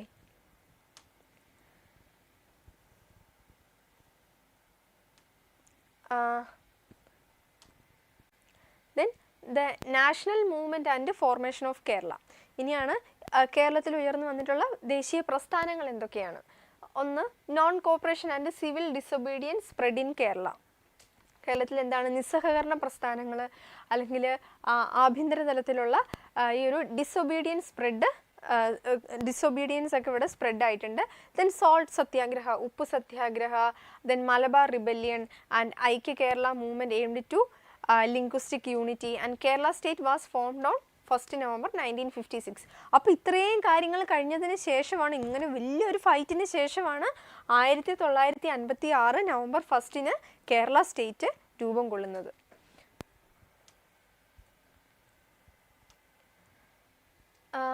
then Kochi and Paliyath Achan ഈ ഒരു ചാപ്റ്ററിൽ മറ്റൊരു ഇമ്പോർട്ടൻ്റ് ആയിട്ടുള്ള ഒരു പോർഷനാണ്. ഉറപ്പായിട്ടും ഈ ഒരു പോർഷനിൽ നിന്ന് ഒരു ക്വസ്റ്റ്യൻ നിങ്ങൾക്ക് എക്സാമിന് ഉണ്ടാവും. അത് നമുക്ക് നോക്കാം എന്താന്ന്. What circumstances prompt Paliyam to fight against the British? ഇനി ഈ പാലിയത്തച്ഛൻ എന്ന് പറയുന്നത് ഒരു കൊച്ചിയിലുള്ള ഒരു ദിവാനായിരുന്നു. എന്താണ് അദ്ദേഹം ചെയ്തത്? എന്താണ് പാലിയത്തച്ഛൻ? ക്വസ്റ്റ്യൻ ഇതാണ്, what circumstances prompt Paliath Achan to fight against the British? ബ്രിട്ടീഷുകാർക്കെതിരായിട്ട് പോരാടാനായിട്ടുള്ള സിറ്റുവേഷൻ എന്തായിരുന്നു? The Paliath Achan had opposed the interference of the British resident Macaulay in the internal affairs of Kochi. അപ്പം ഈ ഒരു പാലിയത്തച്ഛൻ ഇങ്ങനെ ഫൈറ്റിന് വരാനായിട്ടുള്ള കാരണം എന്താണ്? ബ്രിട്ടീഷുകാരിലെ ഒരു പ്രധാനപ്പെട്ട ഒരു ആളുണ്ടായിരുന്നു, റെസിഡൻറ്റ് ഉണ്ടായിരുന്നു. ബ്രിട്ടീഷ് റെസിഡൻറ്റിലെ ഏറ്റവും പ്രധാനപ്പെട്ട ആളായിരുന്നു മക്കോളെ എന്ന് പറയുന്നത്. ഈ മക്കോളെ എന്താ ചെയ്തേ? ഈ ഒരു കൊച്ചി രാജവംശത്തിലെ അനാവശ്യമായിട്ടുള്ള അവരുടെ പൊളിറ്റിക്കൽ ഫ്രീഡം ഇല്ലാണ്ടാക്കാനായിട്ട്, അവരുടെ കാര്യങ്ങളിലേക്കൊക്കെ ഇടപെടാനായിട്ട് വന്നു. അത് പാലിയത്തച്ഛന് ഇഷ്ടപ്പെട്ടോ? ഇല്ല. Paliath Achan had opposed the interference of the British resident Macaulay in the internal affairs of Kochi. ആ ഒരു ഇന്റേണൽ അഫയേഴ്സിലൊക്കെ ഈ ഒരു മക്കോളെ ഇടപെടാൻ വന്നപ്പോഴത്തേക്കും അത് പാലിയത്തച്ഛൻ അതിനെ എതിർത്തു. Then besides Macaulay gave shelter to an enemy of Paliath Achan which worsened the situation. അല്ലേ, അതാണ് പറയുന്നത്. Besides Macaulay gave shelter to an enemy of Paliath Achan which worsen the situation. അപ്പോൾ പാലിയത്തച്ഛൻ്റെ അക്കാലത്ത് പ്രധാനപ്പെട്ട എനിമിയിൽ ഒരാളുണ്ടായിരുന്നു. ആ വ്യക്തിക്ക് ഈ വ്യക്തി എന്താ ചെയ്തത്? ഈ മക്കോളെ എന്താ ചെയ്തേ? ഒരു താങ്ങ് കൊടുത്തു. അതും ഇയാൾക്കെതിരായിട്ട് ഫൈറ്റ് ചെയ്യാനായിട്ട്, അല്ലെങ്കിൽ ബ്രിട്ടീഷുകാർക്കെതിരായിട്ട് ഈ ഒരു പാലിയത്തച്ഛൻ ഫൈറ്റ് ചെയ്യാനായിട്ടൊരു റീസൺ ആയിരുന്നു. ഓക്കെ, അപ്പോൾ അതിൻ്റെ ബേസിക് എന്ന് പറയുന്നത് ഇത്രയേ ഉള്ളൂ. പാലിയത്തച്ഛൻ എന്ന് പറയുന്നത് അന്നത്തെ കൊച്ചിയിലെ ആ ഒരു ഭരണാധികാരികൾ അല്ലെങ്കിൽ അവിടുത്തെ ദിവാനിൽ ഒരാളായിരുന്നു. അപ്പോൾ അദ്ദേഹം ബ്രിട്ടീഷുകാരെ എതിർക്കാനായിട്ടുള്ള പ്രധാനപ്പെട്ട കാരണം എന്താണ്? ആ ബ്രിട്ടീഷ് റെസിഡൻ്റ് ആയിരുന്ന മക്കോളെ ഈ ഒരു കൊച്ചി ഭരണകൂടത്തിൻ്റെ അനാവശ്യമായിട്ടുള്ള ഭരണ രീതികളിലൊക്കെ ഇടപെടാനായിട്ട് വന്നു. അതുമാത്രമല്ല, പാലിയത്തച്ഛൻ്റെ ഏറ്റവും മുഖ്യ ശത്രുവിൽ ഒരാൾക്ക് ഇദ്ദേഹം ഇടം കൊടുത്തു, അല്ലെങ്കിൽ അദ്ദേഹത്തെ സപ്പോർട്ട് ചെയ്തു. അതും ഇവർക്കെതിരായിട്ട് പോരാടാനായിട്ട് ഒരു കാരണമായിരുന്നു. ദെൻ ഈ ഒരു പോർഷനിൽ നിന്ന് വരാവുന്ന മറ്റൊരു ക്വസ്റ്റ്യൻ ആണ്, what was the situation that prompt Paliath Achan and Velu Thampi Dalawa to fight together against the British? അപ്പോൾ ഈ ഒരു കാലഘട്ടത്തിൽ ബ്രിട്ടീഷുകാർക്കെതിരായിട്ട് പോരാടാൻ പാലിയത്തച്ഛൻ മാത്രമല്ലായിരുന്നു, കൂടെ ഒരാളും കൂടി ഉണ്ടായിരുന്നു. അത് ആരായിരുന്നു? വേലുത്തമ്പി, അല്ലേ, വേലുത്തമ്പി ദളൈവ. ഈ വേലുത്തമ്പി ദളൈവയും അതുപോലെ പാലിയത്തച്ഛനും കൂടെ ഒരുമിച്ച് നിന്നിട്ടാണ് ബ്രിട്ടീഷുകാർക്കെതിരായിട്ട് ഫൈറ്റ് ചെയ്തത്. എന്ത് സിറ്റുവേഷനാണ്? അതിനുള്ള കാരണം എന്തെന്നാണ് ക്വസ്റ്റ്യൻ. നോക്കിക്കേ, the political freedom of Travancore ended after the agreement signed with the English East India Company in 1805. 1805 Travancore ഈ ഒരു ബ്രിട്ടീഷ് ഈസ്റ്റ് ഇന്ത്യ കമ്പനിയായിട്ട് ഒരു കോൺട്രാക്റ്റിൽ സൈൻ ചെയ്തു 1805. പക്ഷേ ആ ഒരു കോൺട്രാക്റ്റിന് ശേഷം എന്താ സംഭവിച്ചത്? അവരുടെ ട്രാവൻകൂറിലുള്ള ഒരു നമ്മുടെ കേരളീയരുടെ കംപ്ലീറ്റ് ആയിട്ടുള്ള പൊളിറ്റിക്കൽ ഫ്രീഡം നഷ്ടപ്പെട്ടു. Then the British resident Macaulay interfered in the internal administration of Travancore and Kochi. കൊച്ചിയിൽ ഇപ്പോൾ നമ്മൾ ഓൾറെഡി പറഞ്ഞു മക്കോളെ കൊച്ചിയിലെ പൊളിറ്റിക്കൽ ഇൻ്റർഫറൻസിൽ അല്ലെങ്കിൽ ആ ഒരു പൊളിറ്റിക്കലായിട്ടുള്ള കാര്യങ്ങളിലെല്ലാം ഇടപെട്ടു എന്ന് പറഞ്ഞു. അതുപോലെ തന്നെ അദ്ദേഹം എന്ത് ചെയ്തു, ട്രാവൻകൂറിലും ഇടപെട്ടു. The British resident Macaulay interfered in the internal administration of Travancore and Kochi. 1805 East India കമ്പനിയും തിരുവിതാംകൂറും തമ്മിൽ ഒപ്പുവെച്ച കരാറിനെ തുടർന്ന് തിരുവിതാംകൂറിന് രാഷ്ട്രീയ സ്വാതന്ത്ര്യം അവസാനിച്ചു. ബ്രിട്ടീഷ് റെസിഡൻ്റായ മക്കോളെ തിരുവിതാംകൂറിനെയും കൊച്ചിയുടെയും ആഭ്യന്തര കാര്യങ്ങളിൽ ഇടപെട്ടു. അല്ലേ? പാളിയത്തച്ഛന് എതിർപ്പ് വരാനുള്ള കാരണം എന്താ, നമ്മൾ മുൻപത്തെ ക്വസ്റ്റ്യനിൽ കണ്ടിരുന്നു. കാരണം എന്താണ്, കൊച്ചിയിലെ ആഭ്യന്തര കാര്യങ്ങളിൽ മക്കോളെ ഇടപെട്ടതാണ്. പക്ഷേ പാളിയത്തച്ഛനും വേലുത്തമ്പിയും കൂടെ ഒരുമിച്ച് നിൽക്കാനുള്ള കാരണം എന്താണ്, കൊച്ചിയിൽ മാത്രമല്ല തിരുവിതാംകൂർ അല്ലെങ്കിൽ ട്രാവൻകൂറിലും ഇത് തന്നെ സംഭവിച്ചു. അല്ലേ? അവരുടെ രാഷ്ട്രീയ കാര്യങ്ങളിലും മക്കോളെ ഇടപെട്ടു, ആ ഒരു സ്വാതന്ത്ര്യം നഷ്ടപ്പെടുത്തി. Then Macaulay cancelled the orders issued by Veluthambi and demanded immediate payment of tax arrears. Then Macaulay ചെയ്തത് എന്താ, വേലുത്തമ്പി ദളവ പുറപ്പെടുവിച്ച ഉത്തരവുകൾ മക്കോളെ റദ്ദാക്കുകയും നികുതി കുടിശ്ശിക ഉടൻ അടയ്ക്കാനായിട്ട് ആവശ്യപ്പെടുകയും ചെയ്തു. അപ്പോൾ വേലുത്തമ്പി ഈ ഒരു കാലഘട്ടത്തിൽ ഡിക്ലെയർ ചെയ്തിട്ടുള്ള കാര്യങ്ങളുണ്ടായിരുന്നു, ഒരു കാരണവശാലും ആരും ബ്രിട്ടീഷുകാർക്ക് വേണ്ടിയിട്ട് അല്ലെങ്കിൽ ടാക്സ് അടയ്ക്കാൻ പാടില്ല എന്ന്. പക്ഷേ പിന്നീട് മക്കോളെ വന്നിട്ട് എന്നാ ചെയ്തത്, അത് പറ്റത്തില്ല, ഇതുവരെയുള്ള കുടിശ്ശിക ഉൾപ്പെടെ എല്ലാം തിരിച്ചടയ്ക്കണം എന്നുള്ള രീതിയിൽ മക്കോളെ പറയുകയാണ്. അതാണ് വേലുത്തമ്പി ദളവ പുറപ്പെടുവിച്ച ഉത്തരവുകൾ മക്കോളെ റദ്ദാക്കുകയും നികുതി കുടിശ്ശിക ഉടൻ അടയ്ക്കാനായിട്ട് ആവശ്യപ്പെടുകയും ചെയ്തു. Then Paliyam also opposed Macaulay's interference in the affairs of Kochi. Then കൊച്ചിയുടെ ആഭ്യന്തര കാര്യങ്ങളിലേക്കുള്ള മക്കോളയുടെ ഇടപെടലിനെ പാലിയത്തച്ഛനും എതിർത്തു. അപ്പോൾ തിരുവിതാംകൂറിലുള്ളതിനെ വേലുത്തമ്പി എതിർത്തു, കൊച്ചിയിൽ നടന്നതിനെ ആരെതിർത്തു, പാലിയത്തച്ഛനും എതിർത്തു. അങ്ങനെ ഇവർ രണ്ടുപേരും കൂടെ ഒരുമിച്ച് നിന്നിട്ട് ബ്രിട്ടീഷുകാർക്കെതിരെ ഫൈറ്റ് ചെയ്യുവാണ്. ഓക്കെ, അതാണ് ഈ ഒരു വേലുത്തമ്പിയും അതുപോലെ തന്നെ ആരാണ് പാലിയത്തച്ഛനും ഒരുമിച്ച് നിന്ന് ബ്രിട്ടീഷുകാർക്കെതിരെ പോരാടാനായിട്ടുള്ള മെയിൻ റീസൺ എന്ന് പറയുന്നത്. ക്ലിയർ ആയില്ലേ? Then both Veluthampi and Paliathachan faced similar problems due to British control. അപ്പോൾ ഈ രണ്ടിടത്ത് സംഭവിച്ചത് എന്താണ്, പാലിയത്തച്ഛൻ കൊച്ചിയിൽ ഫേസ് ചെയ്തതും അതുപോലെ വേലുത്തമ്പി ട്രാവൻകൂറിൽ ഫേസ് ചെയ്തതും സെയിം പ്രോബ്ലമാണ്. അപ്പോൾ ഇവരുടെ രണ്ടുപേരുടെ ഇമോഷൻസ് എന്ന് പറയുന്നത് ആ ഒരു കാലത്ത് സെയിം ആയിരുന്നു അല്ലേ. അപ്പോൾ അതുകൊണ്ട് തന്നെയാണ് അവർ ബ്രിട്ടീഷുകാർക്കെതിരെ പോരാടാനായിട്ട് തീരുമാനിക്കുന്നത്. Then this common opposition to British dominance led them to join hands and fight together against the British. അല്ലേ, ബ്രിട്ടീഷുകാരുടെ ഇടപെടലുകൾ മൂലം ഇരുവരും സമാനമായിട്ടുള്ള പ്രശ്നങ്ങൾ നേരിട്ടു. ഇതാണ് പാലിയത്തച്ഛനും വേലുത്തമ്പി ദളവയും ബ്രിട്ടീഷുകാർക്കെതിരെ ഒന്നിച്ച് പോരാടാനായിട്ട് കാരണമായത്. Okay,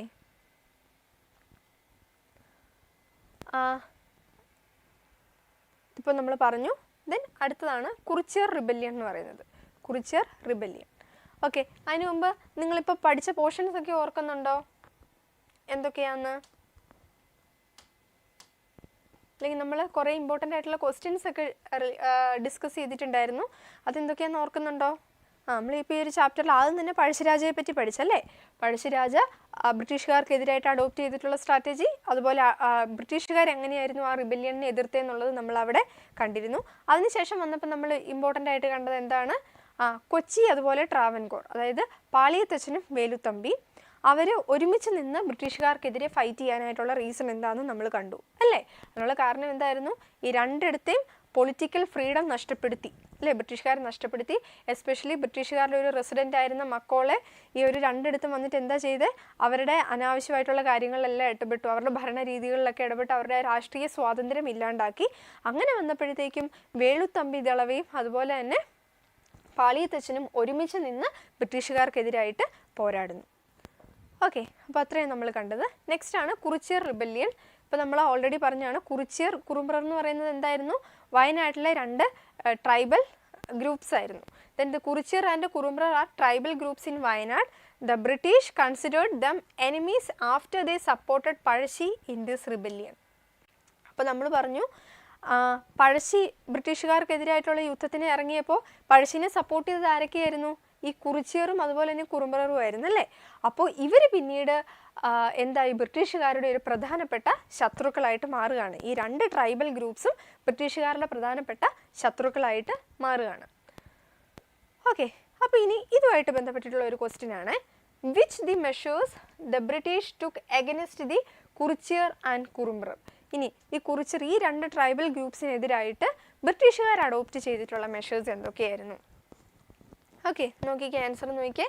the tribal people's tracts of land were seized. They were not allowed to continue their traditional methods of farming.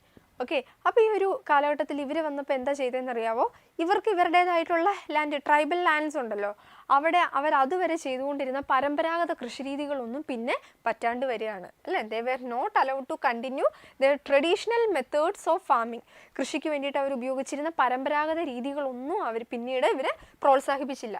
Then the British demanded money instead of good as tax. അങ്ങനെ പിന്നീട് എന്താണ്, ബ്രിട്ടീഷുകാർ പൈസ ആവശ്യപ്പെടുകയാണ് ടാക്സ് ആയിട്ട്. അവർ സാധനങ്ങൾക്ക് പകരമായിട്ട് അവരെന്താ ആവശ്യപ്പെട്ടു? സാധനങ്ങളുടെ മേലെ അവർ ടാക്സ് ഇമ്പോസ് ചെയ്യുകയാണ്. The British demanded money instead of goods as tax. അതുവരെ അവർ ടാക്സ് ആയിട്ട് ഇവർ കൃഷി ചെയ്തിട്ട് ഏതെങ്കിലും ഒരു കുറച്ച് ഭാഗം അവർ ടാക്സ് ആയിട്ട് പേ ചെയ്താൽ മതിയായിരുന്നു. പക്ഷേ പിന്നീട് എന്തായി, അത് മണി ആയിട്ട് അവർ കൺവേർട്ട് ചെയ്തു. Then the Kurichiyar rebellion began in 1812. അപ്പോൾ ഈ ബ്രിട്ടീഷുകാരുടെ ഇത്തരത്തിലുള്ള ഈ ഒരു പ്രവൃത്തിക്കെതിരായിട്ട് കുറിച്യർ 1812 അവരുടെ ഒരു വിപ്ലവം, ആ ഒരു റിബല്യൻ സ്റ്റാർട്ട് ചെയ്യുകയാണ് 1812. ഓക്കെ, അപ്പോൾ അതിനുള്ള കാരണം എന്തായിരുന്നു? The tribal people's tracts of land were seized. They were not allowed to continue their traditional methods of farming. Then the British demanded money instead of goods as tax. Then the Kurichyar rebellion began in 1812. Okay, then the tribal people fought against the British by taking control of the routes to Wayanad and by gaining local support. Okay, അപ്പോൾ ഈ ഒരു tribal people ബ്രിട്ടീഷുകാർക്കെതിരായിട്ട് ഒരു ടൈമിൽ fight ചെയ്യുന്നുണ്ട് by taking control of the routes to Wayanad and by gaining the local support. Then Rama Nambi or Rama Moopan was their leader. Okay, ഇനി ഇതിന് ഇവരെ lead ചെയ്തുകൊണ്ടിരുന്ന ആൾക്കാർ ആരൊക്കെയായിരുന്നു? രാമ നമ്പി അതുപോലെ തന്നെ രാമ മൂപ്പനായിരുന്നു. Then they directly attacked the British army stationed at Sultan Bathery and Mananthavady. അപ്പോൾ ഇവരെങ്ങനെയാണ് ഫൈറ്റ് ചെയ്തുകൊണ്ടിരുന്നത്? ഡയറക്റ്റ് ആയിട്ട് പോയി ആക്രമിക്കുമായിരുന്നു അല്ലേ. അതായത് സുൽത്താൻ ബത്തേരിയിലും അതുപോലെ തന്നെ മാനന്തവാടിയിലും ഒക്കെയാണ് കൂടുതലായിട്ടും സ്റ്റേഷൻഡ് ആയിരുന്നത്. അപ്പോൾ അവിടെ വെച്ചിട്ട് ഇവർ ബ്രിട്ടീഷുകാരെ ഡയറക്റ്റ്ലി അറ്റാക്ക് ചെയ്യുമായിരുന്നു. Then but the British suppressed the Kurichiyar rebellion by bringing in more soldiers from other places. പക്ഷേ അവർ ഇതിനെ എതിർത്തു. എങ്ങനെയാണ്? അവർ ഒരുപാട് സോൾജേഴ്സിനെ, ഒരുപാട് പട്ടാളക്കാരെ കൊണ്ടുവന്നു. Okay, then the peasant discontent leads to rebellion. നമ്മളിപ്പോൾ പറഞ്ഞത് തന്നെ കർഷക വിപ്ലവങ്ങൾ, ഈ ഒരു കാലഘട്ടത്തിൽ ഉയർന്നു വന്ന കർഷക വിപ്ലവങ്ങളാണ്. ഇത് നമ്മൾ കുറച്ച് ഇമ്പോർട്ടൻ്റ് ആയിട്ടുള്ള ടോപ്പിക്സ് വൈസ് ആണ്. ഇപ്പോൾ നമ്മൾ ജനറൽ ആയിട്ടുള്ള കാര്യങ്ങൾ പറഞ്ഞു, അതുമായിട്ട് ബന്ധപ്പെട്ടിട്ടുള്ള ക്വസ്റ്റ്യൻ ആൻസേഴ്സ് ഡിസ്കസ് ചെയ്തു. ഇനി കുറച്ച് ടോപ്പിക്സ് ഈ ഒരു ചാപ്റ്ററിൽ ഏറ്റവും ഇമ്പോർട്ടൻ്റ് ആയിട്ടുള്ള 2-3 ടോപ്പിക്സ് ഒന്ന് ഡീറ്റെയിൽ ആയിട്ട് നോക്കുക കേട്ടോ. The peasant discontent and leads to rebellion. നോക്കിയേ, a series of rebellions broke out in various parts of Malabar in the 19th century. നമ്മൾ പറഞ്ഞു 19ാം നൂറ്റാണ്ടായപ്പോഴത്തേക്കും ഈ ഒരു കർഷക വിപ്ലവങ്ങൾ ഒരുപാട് ഉയർന്നു വന്നു മലബാർ റീജിയനിൽ. Then William Logan, the Malabar district collector, recorded in his investigation. അപ്പോൾ അന്നത്തെ മലബാർ ഡിസ്ട്രിക്ട് കളക്ടറായിട്ടുള്ള വില്യം ലോഗൻ റെക്കോർഡ് ചെയ്ത പ്രകാരം that the British government's tax policies, exploitation and eviction of landlords were the causes of these revolts. Okay, അപ്പോൾ ഈ ഒരു വിപ്ലവങ്ങൾ ഉയർന്നു വരാനായിട്ടുള്ള പ്രധാനപ്പെട്ട കാരണങ്ങൾ എന്തൊക്കെയായിരുന്നു? ബ്രിട്ടീഷ് ഗവൺമെൻറ് ഇമ്പോസ് ചെയ്തിട്ടുള്ള കുറേ ടാക്സ് പോളിസീസ് ഉണ്ടായിരുന്നു അല്ലേ. അവരുടെ ടാക്സ് പോളിസീസ്, അതുപോലെ അവർ ഭയങ്കരമായിട്ട് ഇവരെ ചൂഷണം ചെയ്യുന്നുണ്ടായിരുന്നു, എക്സ്പ്ലോയിറ്റ് ചെയ്യുന്നുണ്ടായിരുന്നു. And the eviction of landlords were the causes of this revolt. Okay, then there was protest and violence by farmers against the exploitative landlords and the British government.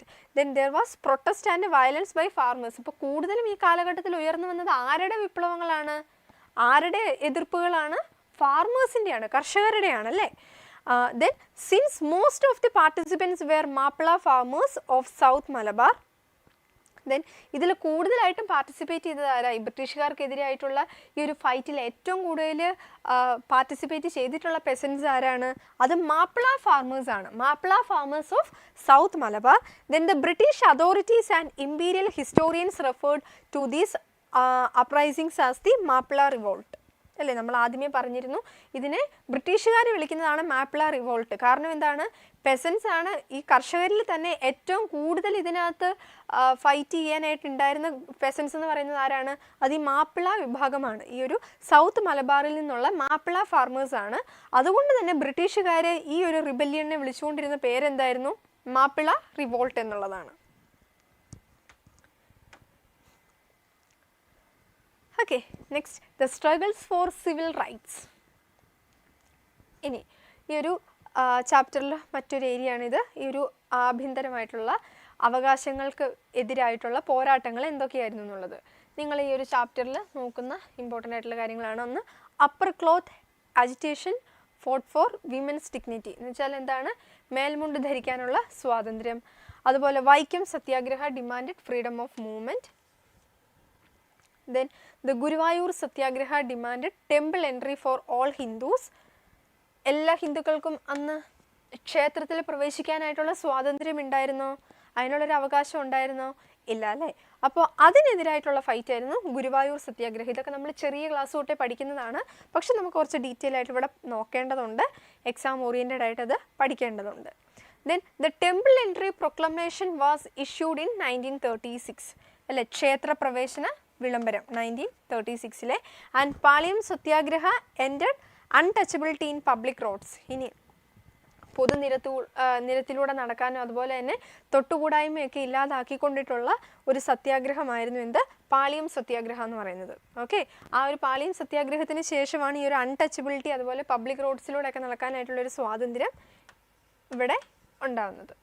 Okay, അപ്പോൾ ഇത് ഇനി നമ്മൾ മെയിനായിട്ട് നോക്കാൻ പോകുന്ന struggles four civil rights എന്ന് പറയുന്നത്. എല്ലാവരും ഇവിടെ ഉണ്ടോ?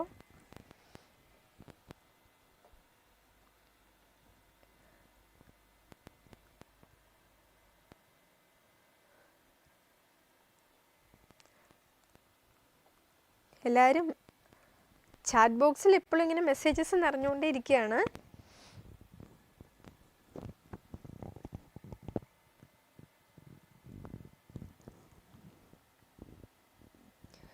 ഈ ഒരു ചാപ്റ്റർ എക്സാമിന് വേണ്ടിയിട്ട് പഠിച്ചവർ അല്ലെങ്കിൽ എക്സാം ഓറിയൻറ്റഡ് ആയിട്ട് ഞങ്ങൾ ഈ ഒരു ചാപ്റ്റർ കംപ്ലീറ്റ് ചെയ്തു എന്നുള്ളവർ ഒന്ന് കംപ്ലീറ്റഡ് എന്ന് പറഞ്ഞിട്ടൊന്ന് ഇതിടാവോ?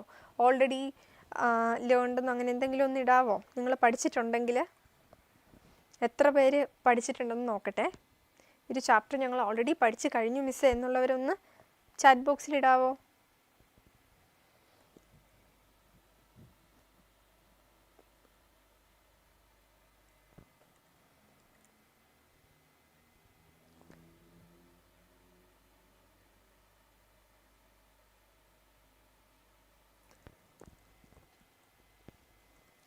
കംപ്ലീറ്റഡ് എന്ന് പറയുന്നവരുണ്ട്. ഓക്കെ, സിത്താര ഒക്കെ ഓൾറെഡി പഠിച്ചു കഴിഞ്ഞു. Very good. ഇനി ആരെങ്കിലും ഉണ്ടോ? ഓ, കംപ്ലീറ്റഡ്, പിന്നെയും കംപ്ലീറ്റഡ് വന്നിട്ടുണ്ട്. കംപ്ലീറ്റഡ്, ഒത്തിരി പേര് പഠിച്ചു കഴിഞ്ഞല്ലേ? അങ്ങനെയാണെങ്കിൽ പിന്നെ നമുക്ക് എളുപ്പമായല്ലോ.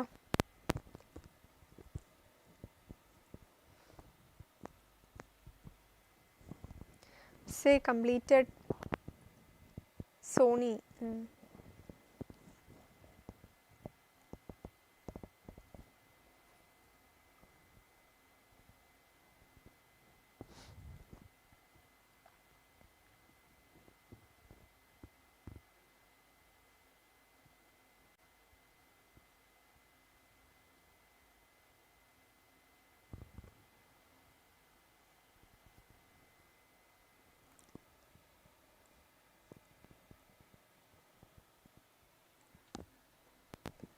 സ്റ്റാർട്ട് പോലും ചെയ്തിട്ടില്ല. സ്റ്റാർട്ട് പോലും ചെയ്യാത്ത ആരാ? Sad mood. കുഴപ്പമില്ല, ഇപ്പം നമ്മൾ സ്റ്റാർട്ട് ചെയ്തില്ലേ? ഇനി നിങ്ങൾ സ്റ്റാർട്ട് പോലും ചെയ്തിട്ടില്ല എന്ന് പറയരുത് കേട്ടോ. നമ്മൾ ഓൾറെഡി സ്റ്റാർട്ട് ചെയ്തല്ലോ. സ്റ്റാർട്ട് പോലും. അപ്പം നിങ്ങളിവിടെ ഇല്ലായിരുന്നോ? ഇവിടെ ഉണ്ടായിരുന്ന പിള്ളേരാരും അങ്ങനെ പറയരുതേ. നമ്മൾ ഓൾറെഡി സ്റ്റാർട്ട് ചെയ്തു.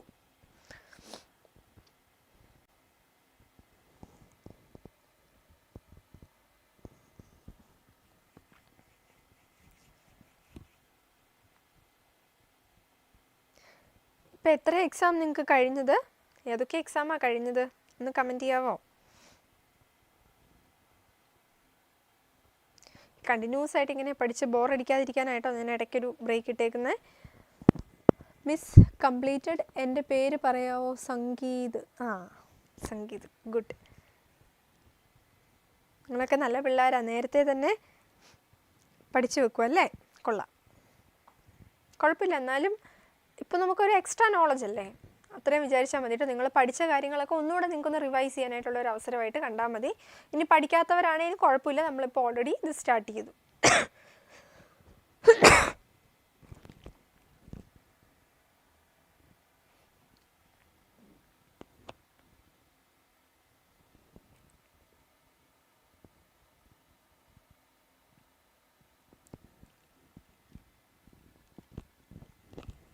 അൺകംപ്ലീറ്റ് കുഴപ്പമില്ല, പഠിക്കാം കേട്ടോ.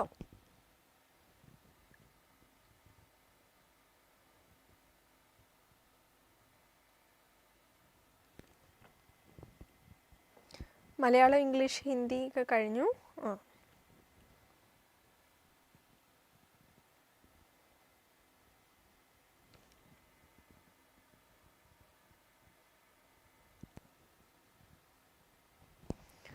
ഓക്കെ, അപ്പോൾ നമുക്കിനി കണ്ടിന്യൂ ചെയ്താലോ?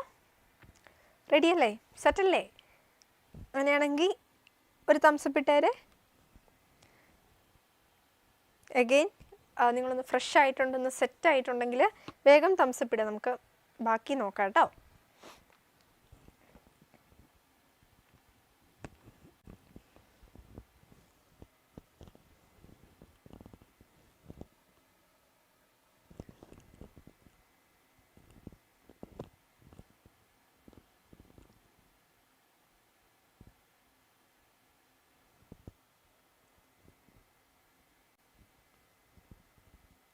ഓക്കെ ഓക്കെ, തംസപ്പ് ഒക്കെ വരുന്നുണ്ട്, സന്തോഷം.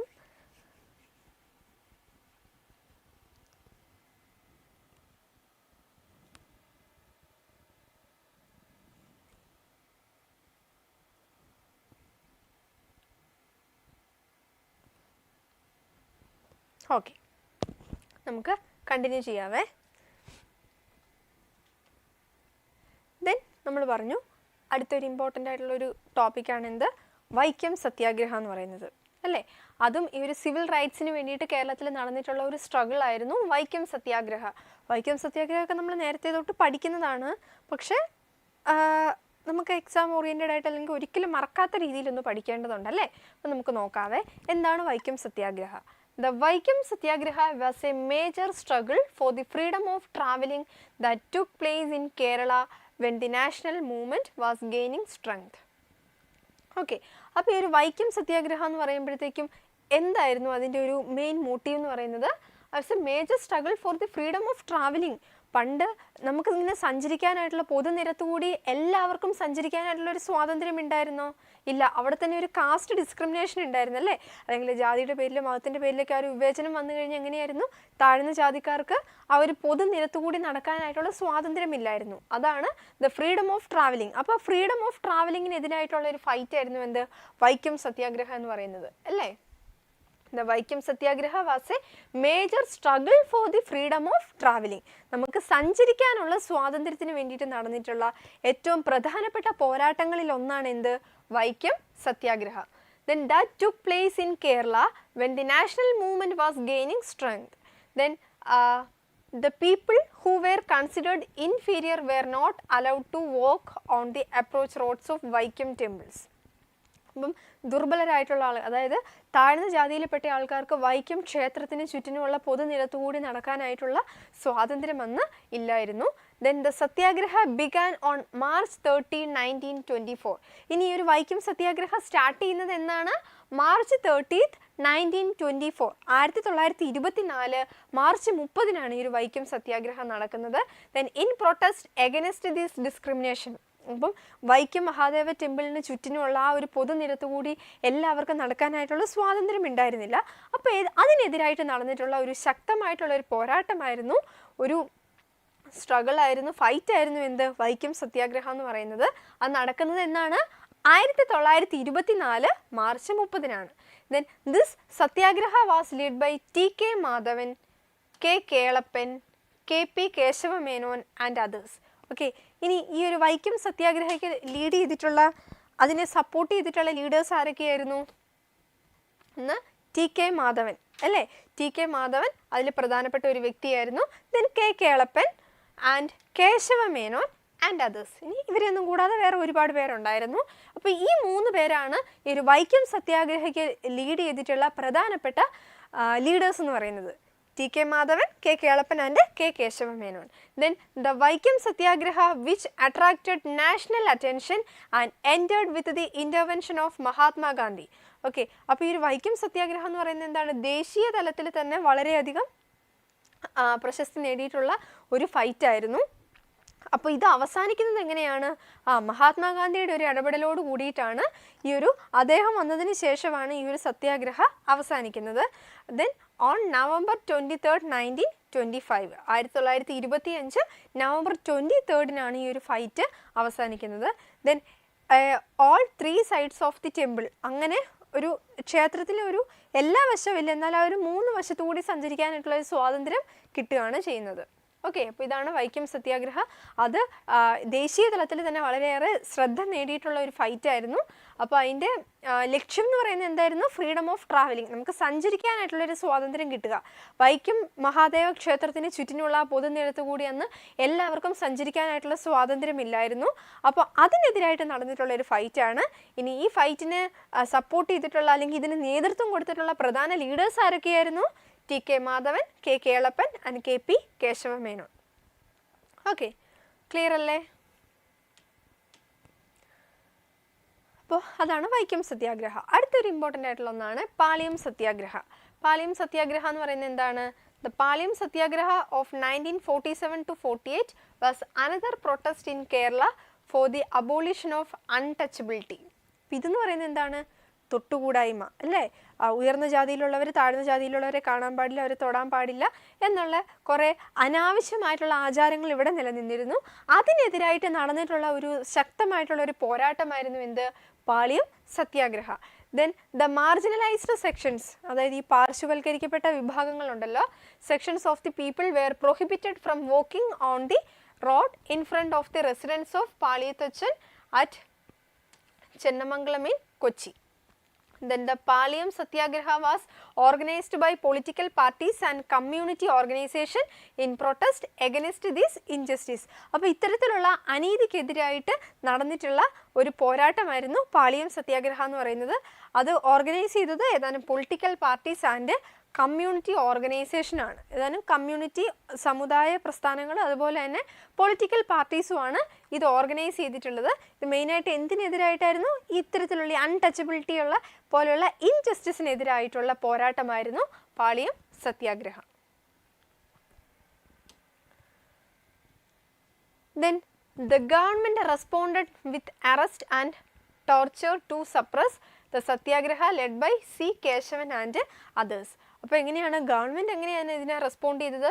വിത്ത് arrest and torture to suppress the Satyagraha led by C Keshavan and others. ഇതിനെ ലീഡ് ചെയ്തിരുന്ന ആൾക്കാരെയൊക്കെ അവർ അറസ്റ്റ് ചെയ്തല്ലേ? Then in 1948 when all the temples in Kochi were open to everyone regardless of caste. അപ്പോൾ ഇവർ ഒത്തിരി സഹിച്ചെങ്കിലും അതിൻ്റെ ഫൈനൽ റിസൾട്ട് എന്ന് പറയുന്നത് എന്തായിരുന്നു? എല്ലാ ടെമ്പിൾസും എല്ലാവർക്കും വേണ്ടിയിട്ട് ഓപ്പൺ ചെയ്യപ്പെട്ടു, തുറക്കപ്പെട്ടു അല്ലേ? Kochi were open to everyone regardless of caste, ജാതിയുടെ വ്യത്യാസമില്ലാതെ യാതൊരു റെസ്ട്രിക്ഷൻസും ഇല്ലാതെ on we along Paliyan road were lifted. Okay, then important ആയിട്ടുള്ള ഒന്നാണ് മലബാർ റിബല്യൻ. ഇതിപ്പോൾ നമ്മൾ ഓൾറെഡി പറഞ്ഞിട്ടുള്ളതാണ്. The Malabar rebellion was an anti British and anti landlord movement in Malabar. മലബാറിൽ നടന്നിട്ടുള്ള ബ്രിട്ടീഷുകാർക്കെതിരായിട്ടുള്ള അല്ലെങ്കിൽ ആ ഒരു ലാൻഡ് ലോഡ്, ഒരു ഭൂവ്യവസ്ഥയ്ക്കൊക്കെ എതിരായിട്ട് നടന്നിട്ടുള്ളൊരു പ്രധാനപ്പെട്ട പോരാട്ടമായിരുന്നു മലബാർ റിബല്യൻ എന്ന് പറയുന്നത്. then when the tenant movement which was already active in Malabar, ഇപ്പം മലബാറിൽ ഓൾറെഡി കർഷകരുടെ ഒരു ടെനന്റ് മൂവ്മെൻറ്റ് ഉണ്ടായിരുന്നു. then it was merged with non cooperation and khilafat movements. പിന്നീട് ഇത് ഈ ഒരു നോൺ കോപ്പറേഷൻ മൂവ്മെൻറ്റ്സ് അതുപോലെ ഖിലാഫത്ത് മൂവ്മെൻറ്റ്സുമായിട്ട് മേർജ് ചെയ്തിട്ട് it evolved into the Malabar rebellion. അത് മൊത്തത്തിൽ എന്തായിട്ട് മാറുകയാണ്? ഒരു മലബാർ കലാപമായിട്ട് മാറുകയാണ്. ഇപ്പോൾ മലബാർ റിബല്യൻ എന്ന് പറയുന്നത് Malabar കലാപമാണ്.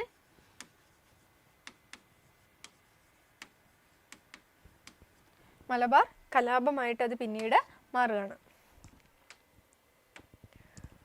Then in 1921 the rebellion spread to the taluks of Eranad, Valluvanad and Ponnani.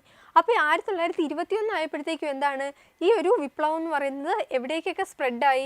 താലൂക്സ് of Eranad, Valluvanad and Ponnani. Ponnani, Eranad, Valluvanad ഇവിടേക്കൊക്കെ ഇത് സ്പ്രെഡായി. Then many people including landlords, government officials and rebellious peasants lose their lives. Okay, അപ്പം ഇതിൻ്റെ ഭാഗമായിട്ട് പിന്നെ എന്താ സംഭവിച്ചത്? ഒരുപാട് പേർക്ക് അത് ലാൻഡ് ലോഡ്സ് ആവാം, അതുപോലെ തന്നെ ഗവൺമെൻറ് ഒഫീഷ്യൽസ് ആവാം, അതുപോലെ റിബല്യസ് പെസൻസ് ആവാം, ലോസ് ദെയർ ലീവ്സ് അല്ലേ, അവരുടെ ജീവിതം തന്നെ നഷ്ടപ്പെട്ടിട്ടുണ്ട് അല്ലേ. അപ്പോൾ അത് കർഷകർ മാത്രമല്ല അതിൽ ഉൾപ്പെടുന്നത്. ആരൊക്കെ ഉണ്ടായിരുന്നു? ലാൻഡ് ലോഡ്സ് ഉണ്ടായിരുന്നു, അതുപോലെ തന്നെ ഗവൺമെൻറ് ഒഫീഷ്യൽസും ഉണ്ടായിരുന്നു.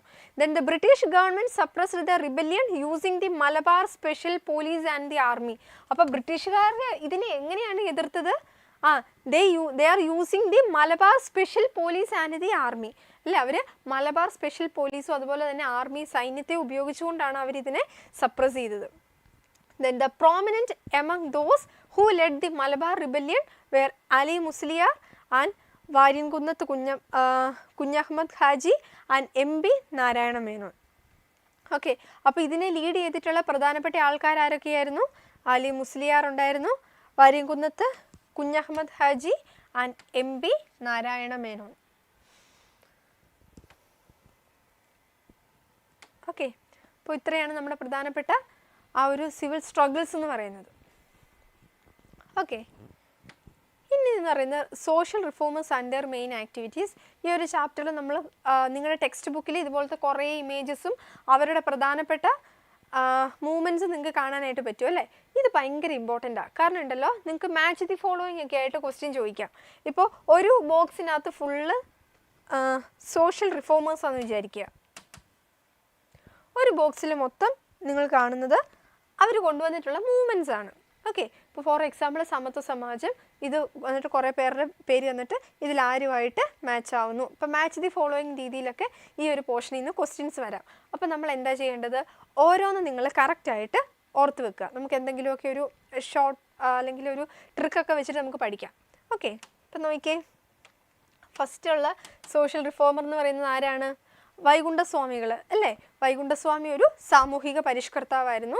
കേരളത്തിലുണ്ടായിരുന്ന ഒരു പ്രധാനപ്പെട്ട സോഷ്യൽ റിഫോമേഴ്സിൽ ഒരാളായിരുന്നു Vaikunda Swamikal. He was one of the early social reformers of Kerala. He performed the first Kannadi Prathishta in south India, exposing the irrationality of idol worship. അപ്പോൾ അന്ന് നിലനിന്നിരുന്ന വിഗ്രഹാരാധനയ്ക്കൊക്കെ എതിരായിട്ടുള്ള ഫൈറ്റ് ചെയ്തിരുന്ന ഒരാളായിരുന്നു ആര്? വൈകുണ്ഠസ്വാമികൾ. അദ്ദേഹം അദ്ദേഹം ചെയ്ത കാര്യം എന്തായിരുന്നു?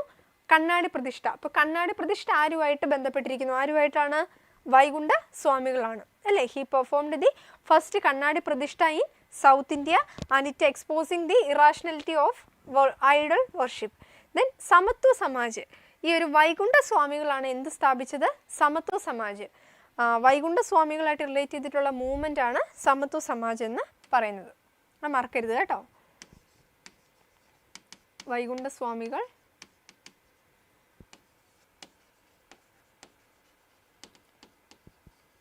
സമത്വ സമാജ്.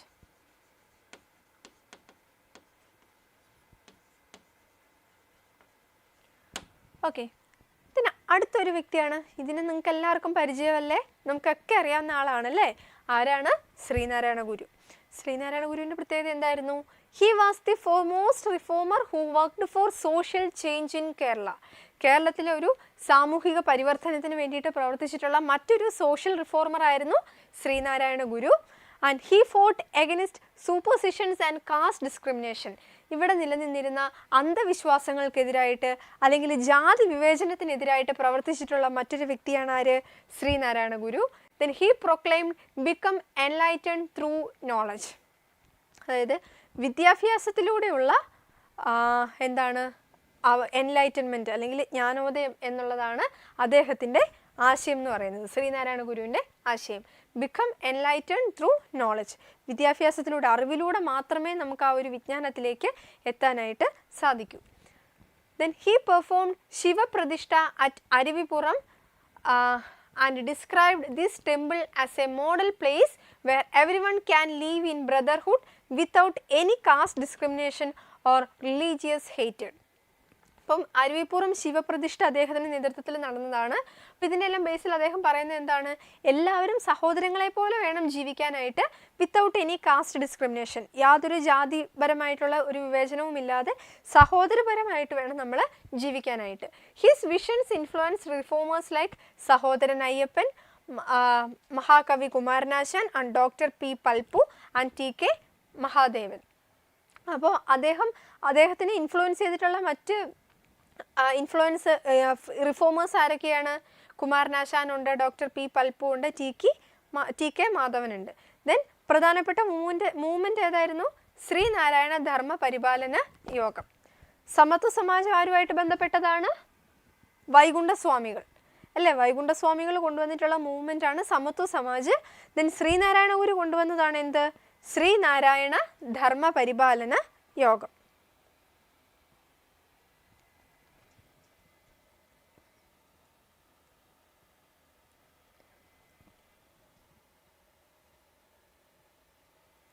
ഓക്കെ, ശ്രീനാരായണ ധർമ്മ പരിപാലന യോഗം.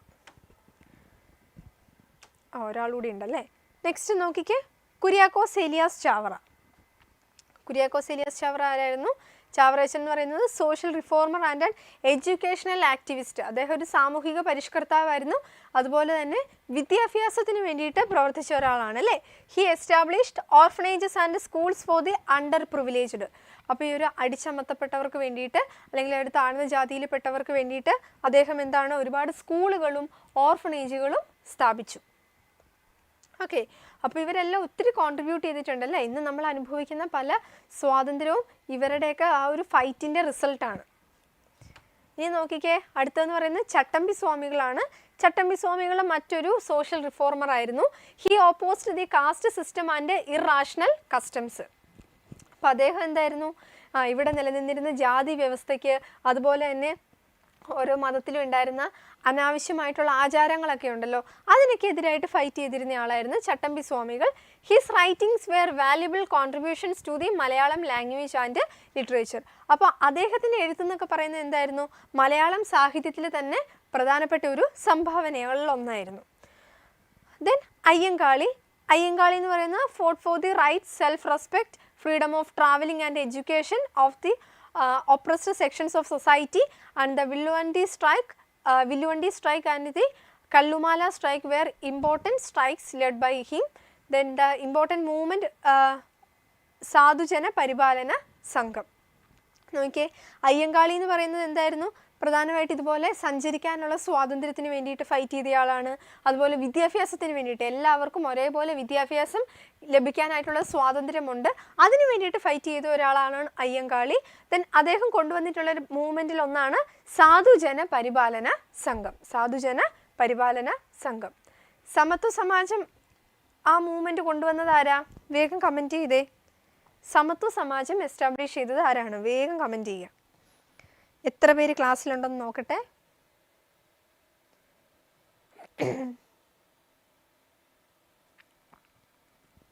സമത്വ സമാജം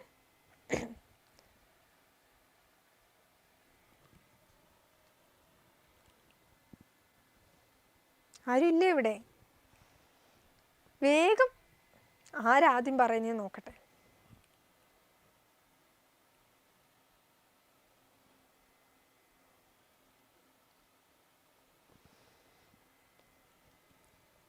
സിത്താര ആൻസർ ചെയ്തിട്ടുണ്ട്. വൈകുണ്ഠസ്വാമികൾ,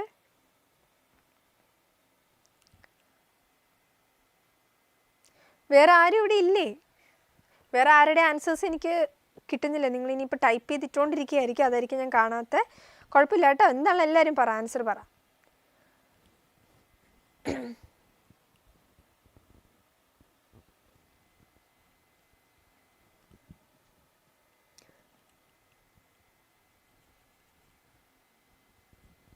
സിത്താര മാത്രം ആൻസർ ചെയ്തുള്ളൂ.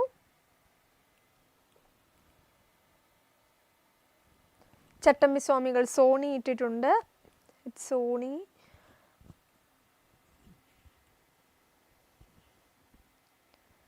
ഓക്കെ, എല്ലാവരും ഇവിടെ ശ്രദ്ധിക്കണം കേട്ടോ, കുഴപ്പമില്ല. പിന്നെ വരുന്നുണ്ട് അലീഷ. ഓക്കെ, അപ്പം നമ്മുടെ ആൻസർ ഏതായിരുന്നു? വൈകുണ്ഠസ്വാമികളാണല്ലേ. വൈകുണ്ഠസ്വാമികളാണ് ഈ ഒരു സമത്വ സമാജ് മൂവ്മെൻറ്റ് എസ്റ്റാബ്ലിഷ് ചെയ്തത്, മറന്നു പോകരുത് കേട്ടോ. ഓക്കെ, ദെൻ നെക്സ്റ്റ് നോക്കിക്കേ, സാധുജന പരിപാലന സംഘം അയ്യങ്കാളി അല്ലേ. സമത്വ സമാജം വൈകുണ്ഠസ്വാമികൾ, സാധുജന പരിപാലന സംഘം അയ്യങ്കാളി. അതുപോലെ ശ്രീനാരായണ ഗുരു എസ്റ്റാബ്ലിഷ് ചെയ്തത് എന്തായിരുന്നു? ശ്രീനാരായണ ധർമ്മ പരിപാലന യോഗം. ഇപ്പോൾ ഇത് മാച്ച് ദി ഫോളോയിങ് വന്നു കഴിഞ്ഞാൽ ഈ ഒരു പോർഷനിൽ നിന്ന് മാച്ച് ദി ഫോളോയിങ് വന്നാൽ നിങ്ങൾക്ക് ഫുൾ മാർക്ക് ആയിരിക്കണം കേട്ടോ, മാറിപ്പോവരുത്. Then Vakkom Abdul Khader Maulavi, he worked for the cultural renaissance of the Muslim community. അപ്പോൾ മുസ്ലിം സമുദായത്തിൽ ഉണ്ടായിരുന്ന ആ ഒരു കൾച്ചറൽ റിനൈസൻസിന് വേണ്ടിയിട്ട് വർക്ക് ചെയ്തിട്ടുള്ളയാളാണ്. He started the Swadeshabhimani newspaper. നമുക്കറിയാവുന്ന സ്വദേശാഭിമാനി ന്യൂസ് പേപ്പർ എസ്റ്റാബ്ലിഷ് ചെയ്തത് ആരാണ്? അത് വക്കം അബ്ദുൾ ഖാദർ മൗലവിയാണ്. Then to expose the vanity of the monarchy and the movement Travancore Muslim Mahajana Sabha. ഇനി അദ്ദേഹം മുന്നോട്ട് വെച്ചിട്ടുള്ളൊരു മൂവ്മെൻ്റ് ആയിരുന്നു, ഒരു പ്രസ്ഥാനമായിരുന്നു എന്ത്? ട്രാവൻകൂർ മുസ്ലിം മഹാജനസഭ എന്ന് പറയുന്നത്. അത് എസ്റ്റാബ്ലിഷ് ചെയ്തത് വക്കം അബ്ദുൾ ഖാദർ മൗലവിയാണ്. Then Mannath Padmanabhan. Mannath Padmanabhan worked for social and educational progress of the Nair community. Nair സമുദായത്തിൻ്റെ വിദ്യാഭ്യാസ പുരോഗതിക്ക് വേണ്ടിയിട്ട് അല്ലെങ്കിൽ സാമൂഹിക പുരോഗതിക്ക് വേണ്ടിയിട്ട് പ്രവർത്തിച്ചയാളാണ് Mannath Padmanabhan. He led the struggles to achieve civil rights in Kerala and the movement Nair service society. Nair service society establish ചെയ്തത് ആരാണ്? Mannath പത്മനാഭനാണ്.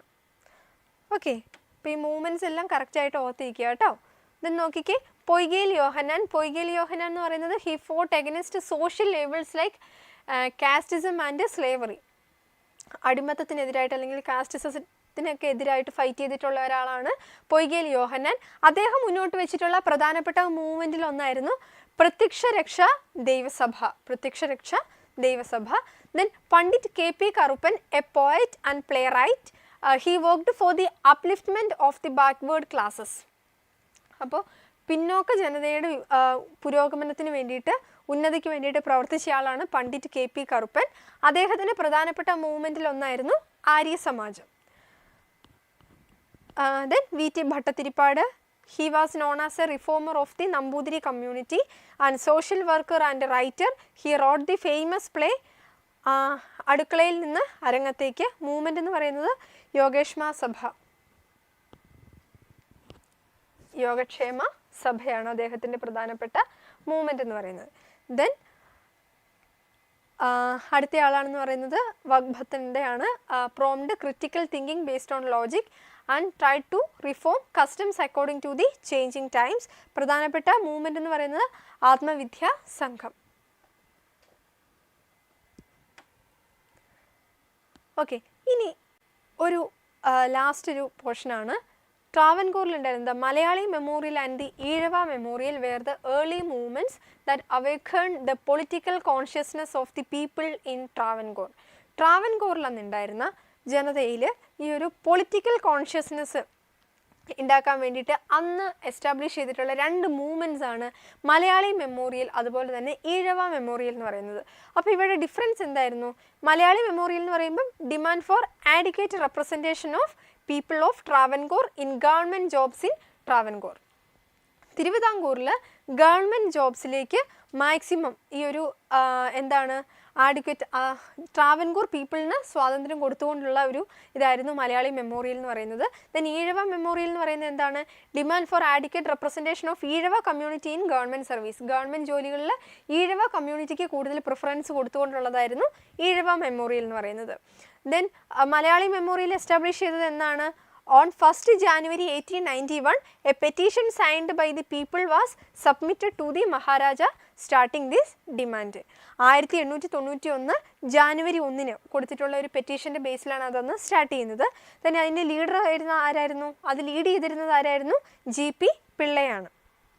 Then Ezhava memorial start ചെയ്യുന്നത് എന്നാണ്? On 3rd September 1896, 1896 September 3 a petition signed by members of the Ezhava community was submitted to the Maharaja. Then അതിൻ്റെ leader എന്ന് പറയുന്നത് doctor P Palpu ആയിരുന്നു. Okay, ഇപ്പം മറന്നു പോരുത്, മലയാളി മെമ്മോറിയൽ എന്ന് പറയുന്നത് എന്താണ്? തിരുവിതാംകൂറിലുള്ള ജനതയ്ക്ക് ഗവൺമെൻറ് ജോലികളിലേക്ക് കൂടുതൽ റെപ്രസെൻറ്റേഷൻ കിട്ടാനായിട്ട്, പ്രാതിനിധ്യം കിട്ടാനായിട്ടുള്ള ഒരു ഡിമാൻഡ്, ഒരു കരാറായിരുന്നു, അവരുടെ ഒരു ആവശ്യമായിരുന്നു. അതിൻ്റെ ഭാഗമായിട്ട് രൂപപ്പെട്ടതാണ് Malayali memorial. Then Ezhava memorial എന്ന് പറയുന്നത് അതും ഒരു ഡിമാൻഡായിരുന്നു. ഗവൺമെൻറ് ജോലികളിൽ ഈഴവ സമുദായത്തിലുള്ളവർക്ക് കൂടുതൽ പ്രാതിനിധ്യം കിട്ടാനായിട്ടുള്ള ഒരു ഡിമാൻഡായിരുന്നു ഈഴവ മെമ്മോറിയൽ എന്ന് പറയുന്നത്. ഓക്കെ, അപ്പോൾ അതും മറന്നു പോകരുത് കേട്ടോ. അങ്ങനെ നമ്മുടെ ആ ഒരു ചാപ്റ്ററിൽ നിന്ന് ഇമ്പോർട്ടൻ്റ് ആയിട്ടുള്ള ടോപ്പിക്സും അതുമായിട്ട് റിലേറ്റ് ചെയ്തിട്ടുള്ള ക്വസ്റ്റ്യൻ ആൻസേഴ്സും ഓൾറെഡി ഡിസ്കസ് ചെയ്ത് കഴിഞ്ഞു. നെക്സ്റ്റ് നിങ്ങൾക്ക് എക്സാമിനുള്ള ഒരു ചാപ്റ്ററാണ് democracy, meaning and scope.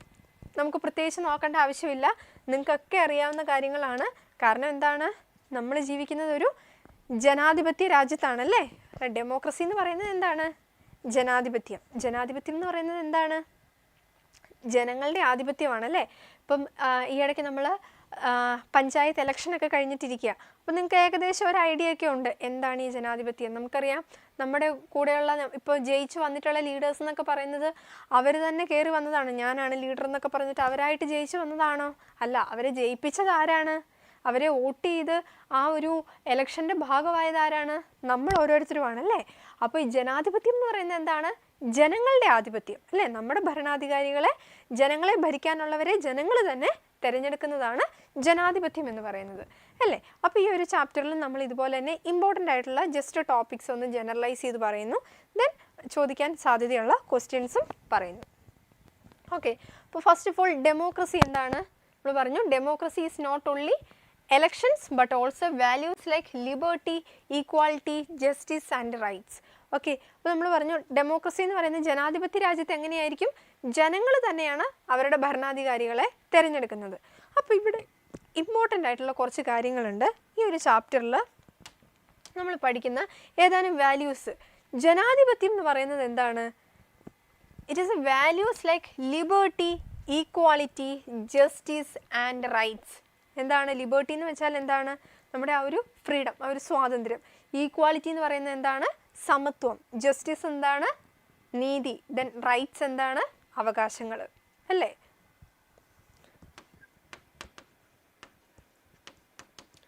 Liberty, equality, then justice and rights. Liberty നമ്മുടെ സ്വാതന്ത്ര്യം,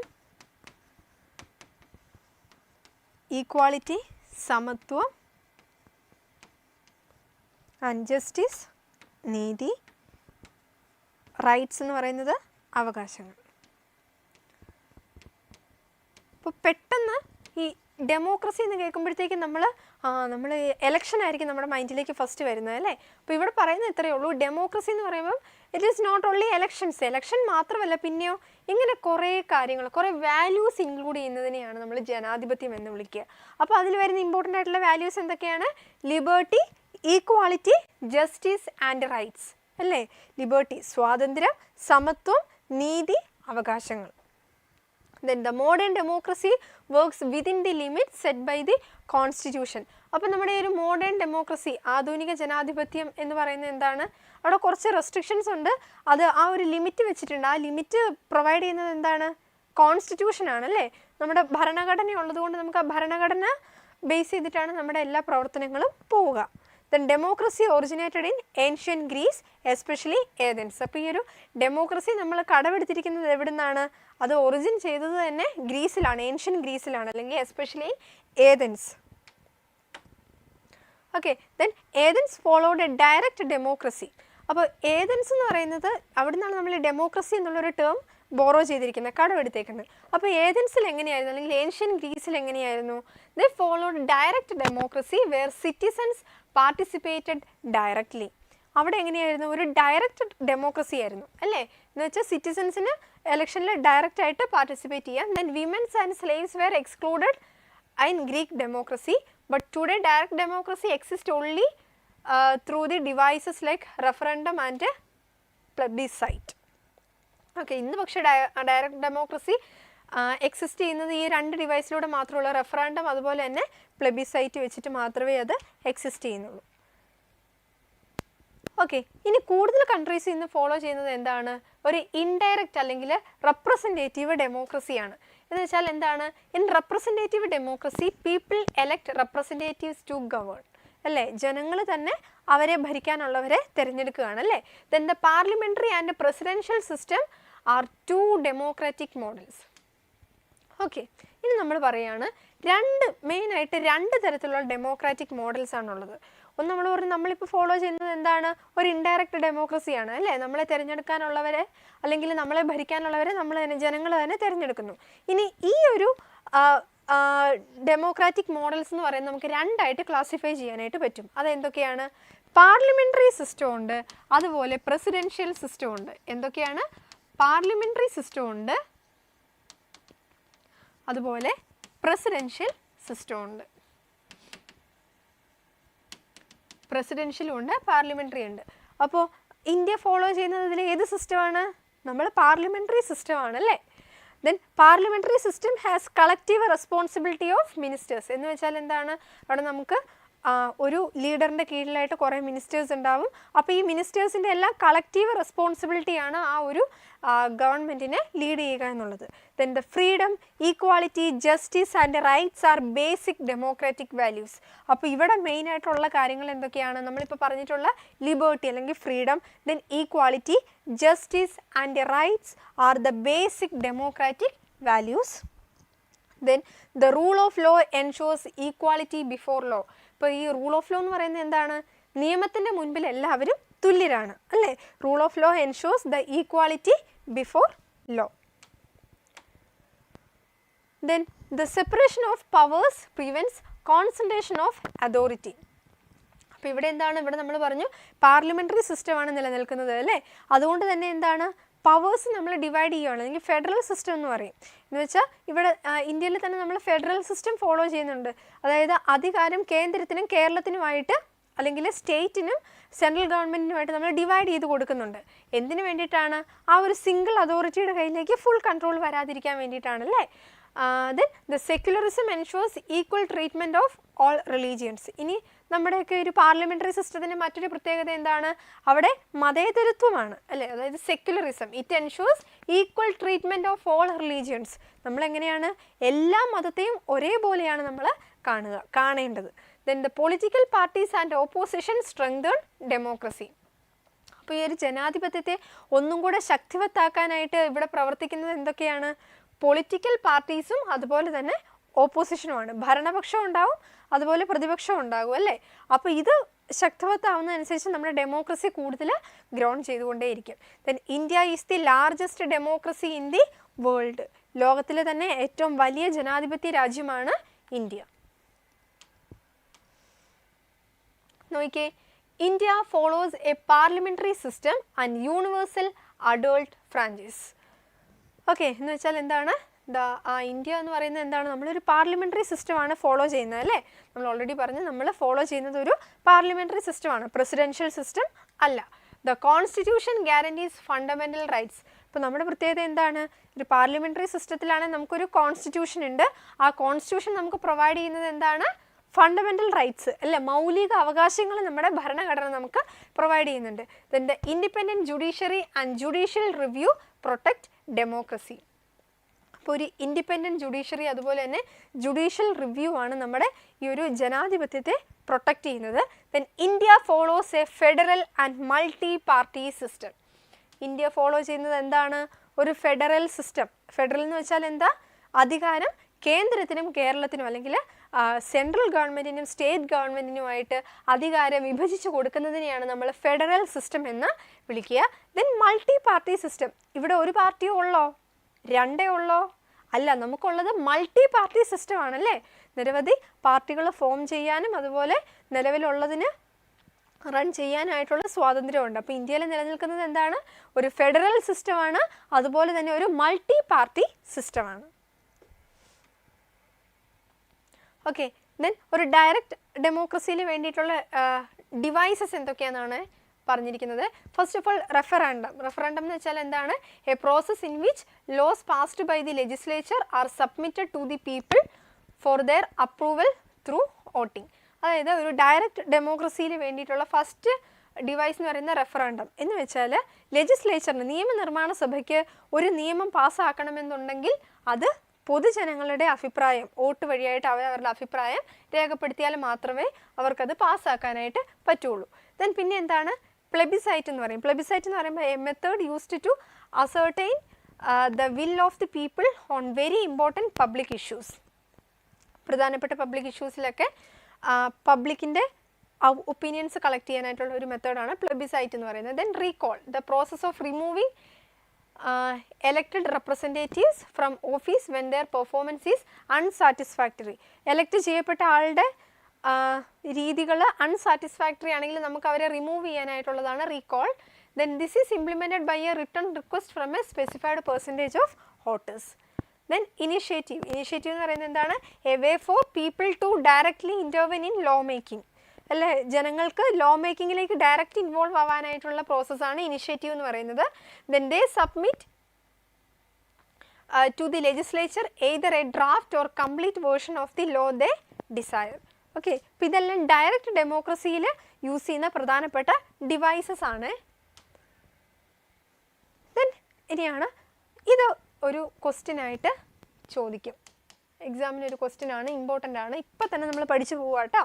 What are the important features of the parliamentary system and important features of the presidential system? Parliamentary system എന്തൊക്കെയാണ്? The executive branch is controlled by the legislature. നമ്മൾ പറഞ്ഞു parliamentary സിസ്റ്റത്തിൽ 3 മെയിനായിട്ടുള്ള factors ഉണ്ടാവും, 3 divisions ഉണ്ടാവും പവേഴ്സിൽ. എന്തൊക്കെയാണ്? Legislature, executive, legislature, executive and judiciary. Legislature, executive and judiciary. അപ്പോൾ ഇവിടെ എങ്ങനെയാണ്? The executive branch is controlled by the legislature. ഈ എക്സിക്യൂട്ടീവ് ബ്രാഞ്ചിനെ കൺട്രോൾ ചെയ്യുന്നത് ആരായിരിക്കും? അത് ലെജിസ്ലേച്ചർ ആയിരിക്കും. അത് നിങ്ങൾ ഇത്ര ഓർക്കുക.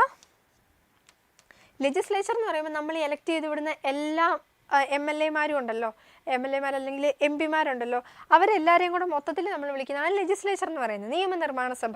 ഓക്കെ, ഒരു നിയമം പാസ്സാക്കണമെന്നുണ്ടെങ്കിൽ എല്ലാവരും കൂടെ കൂടിയിട്ട് ഡിസിഷൻ എടുക്കണം. ദെൻ ഇത് എക്സിക്യൂട്ട് ചെയ്യുന്ന കാറ്റഗറിയാണ് എന്ത്? എക്സിക്യൂട്ടീവ് എന്ന് പറയുന്നത്. അതായത് നമ്മുടെ ഗവൺമെൻറ് അല്ലേ. അപ്പോൾ നമ്മൾ തിരഞ്ഞെടുത്ത് വിടുന്ന എല്ലാ മെമ്പർമാരും അവിടെ മന്ത്രിമാരാവണമെന്നുണ്ടോ? ഇല്ല. അങ്ങനെ ആ ഒരു മന്ത്രിമാർ അല്ലെങ്കിൽ മിനിസ്റ്റേഴ്സ് ആവുന്ന കാറ്റഗറിയാണ് നമ്മൾ എക്സിക്യൂട്ടീവ് എന്ന് വിളിക്കുക. എക്സിക്യൂട്ടീവിൽ തന്നെ പെർമനൻറ്റ് എക്സിക്യൂട്ടീവും ഉണ്ട്, അതുപോലെ തന്നെ ടെമ്പററി എക്സിക്യൂട്ടീവ് ഉണ്ട്. അതിൽ പെർമനൻ്റ് എന്ന് പറയുന്നത് ആരൊക്കെയായിരിക്കും? ഗവൺമെൻറ് ഒഫീഷ്യൽസ് ഒക്കെയാണ് പെർമനൻറ്റ് എക്സിക്യൂട്ടീവിൽ വരിക. അല്ലാത്തതെന്ന് പറയുന്നത് നമ്മൾ എലക്ട് ചെയ്ത് വിടുന്ന ലീഡേഴ്സിൽ നിന്ന് തിരഞ്ഞെടുക്കപ്പെടുന്ന മന്ത്രിമാരൊക്കെയാണ് ഈ ഒരു ടെമ്പററി എക്സിക്യൂട്ടീവിലേക്ക് വരിക. Okay, then judiciary. ജുഡീഷ്യറി എന്ന് പറയുമ്പോൾ നീതിന്യായ വിഭാഗം, നമ്മുടെ കോർട്ടാണ് അതിൽ വരുന്നത്. Then the executive branch is controlled by the legislature. പക്ഷേ ഇതിന് ഈ ഒരു എക്സിക്യൂട്ടീവ് ബ്രാഞ്ചിനെ കൺട്രോൾ ചെയ്യുന്നത് ആരായിരിക്കും?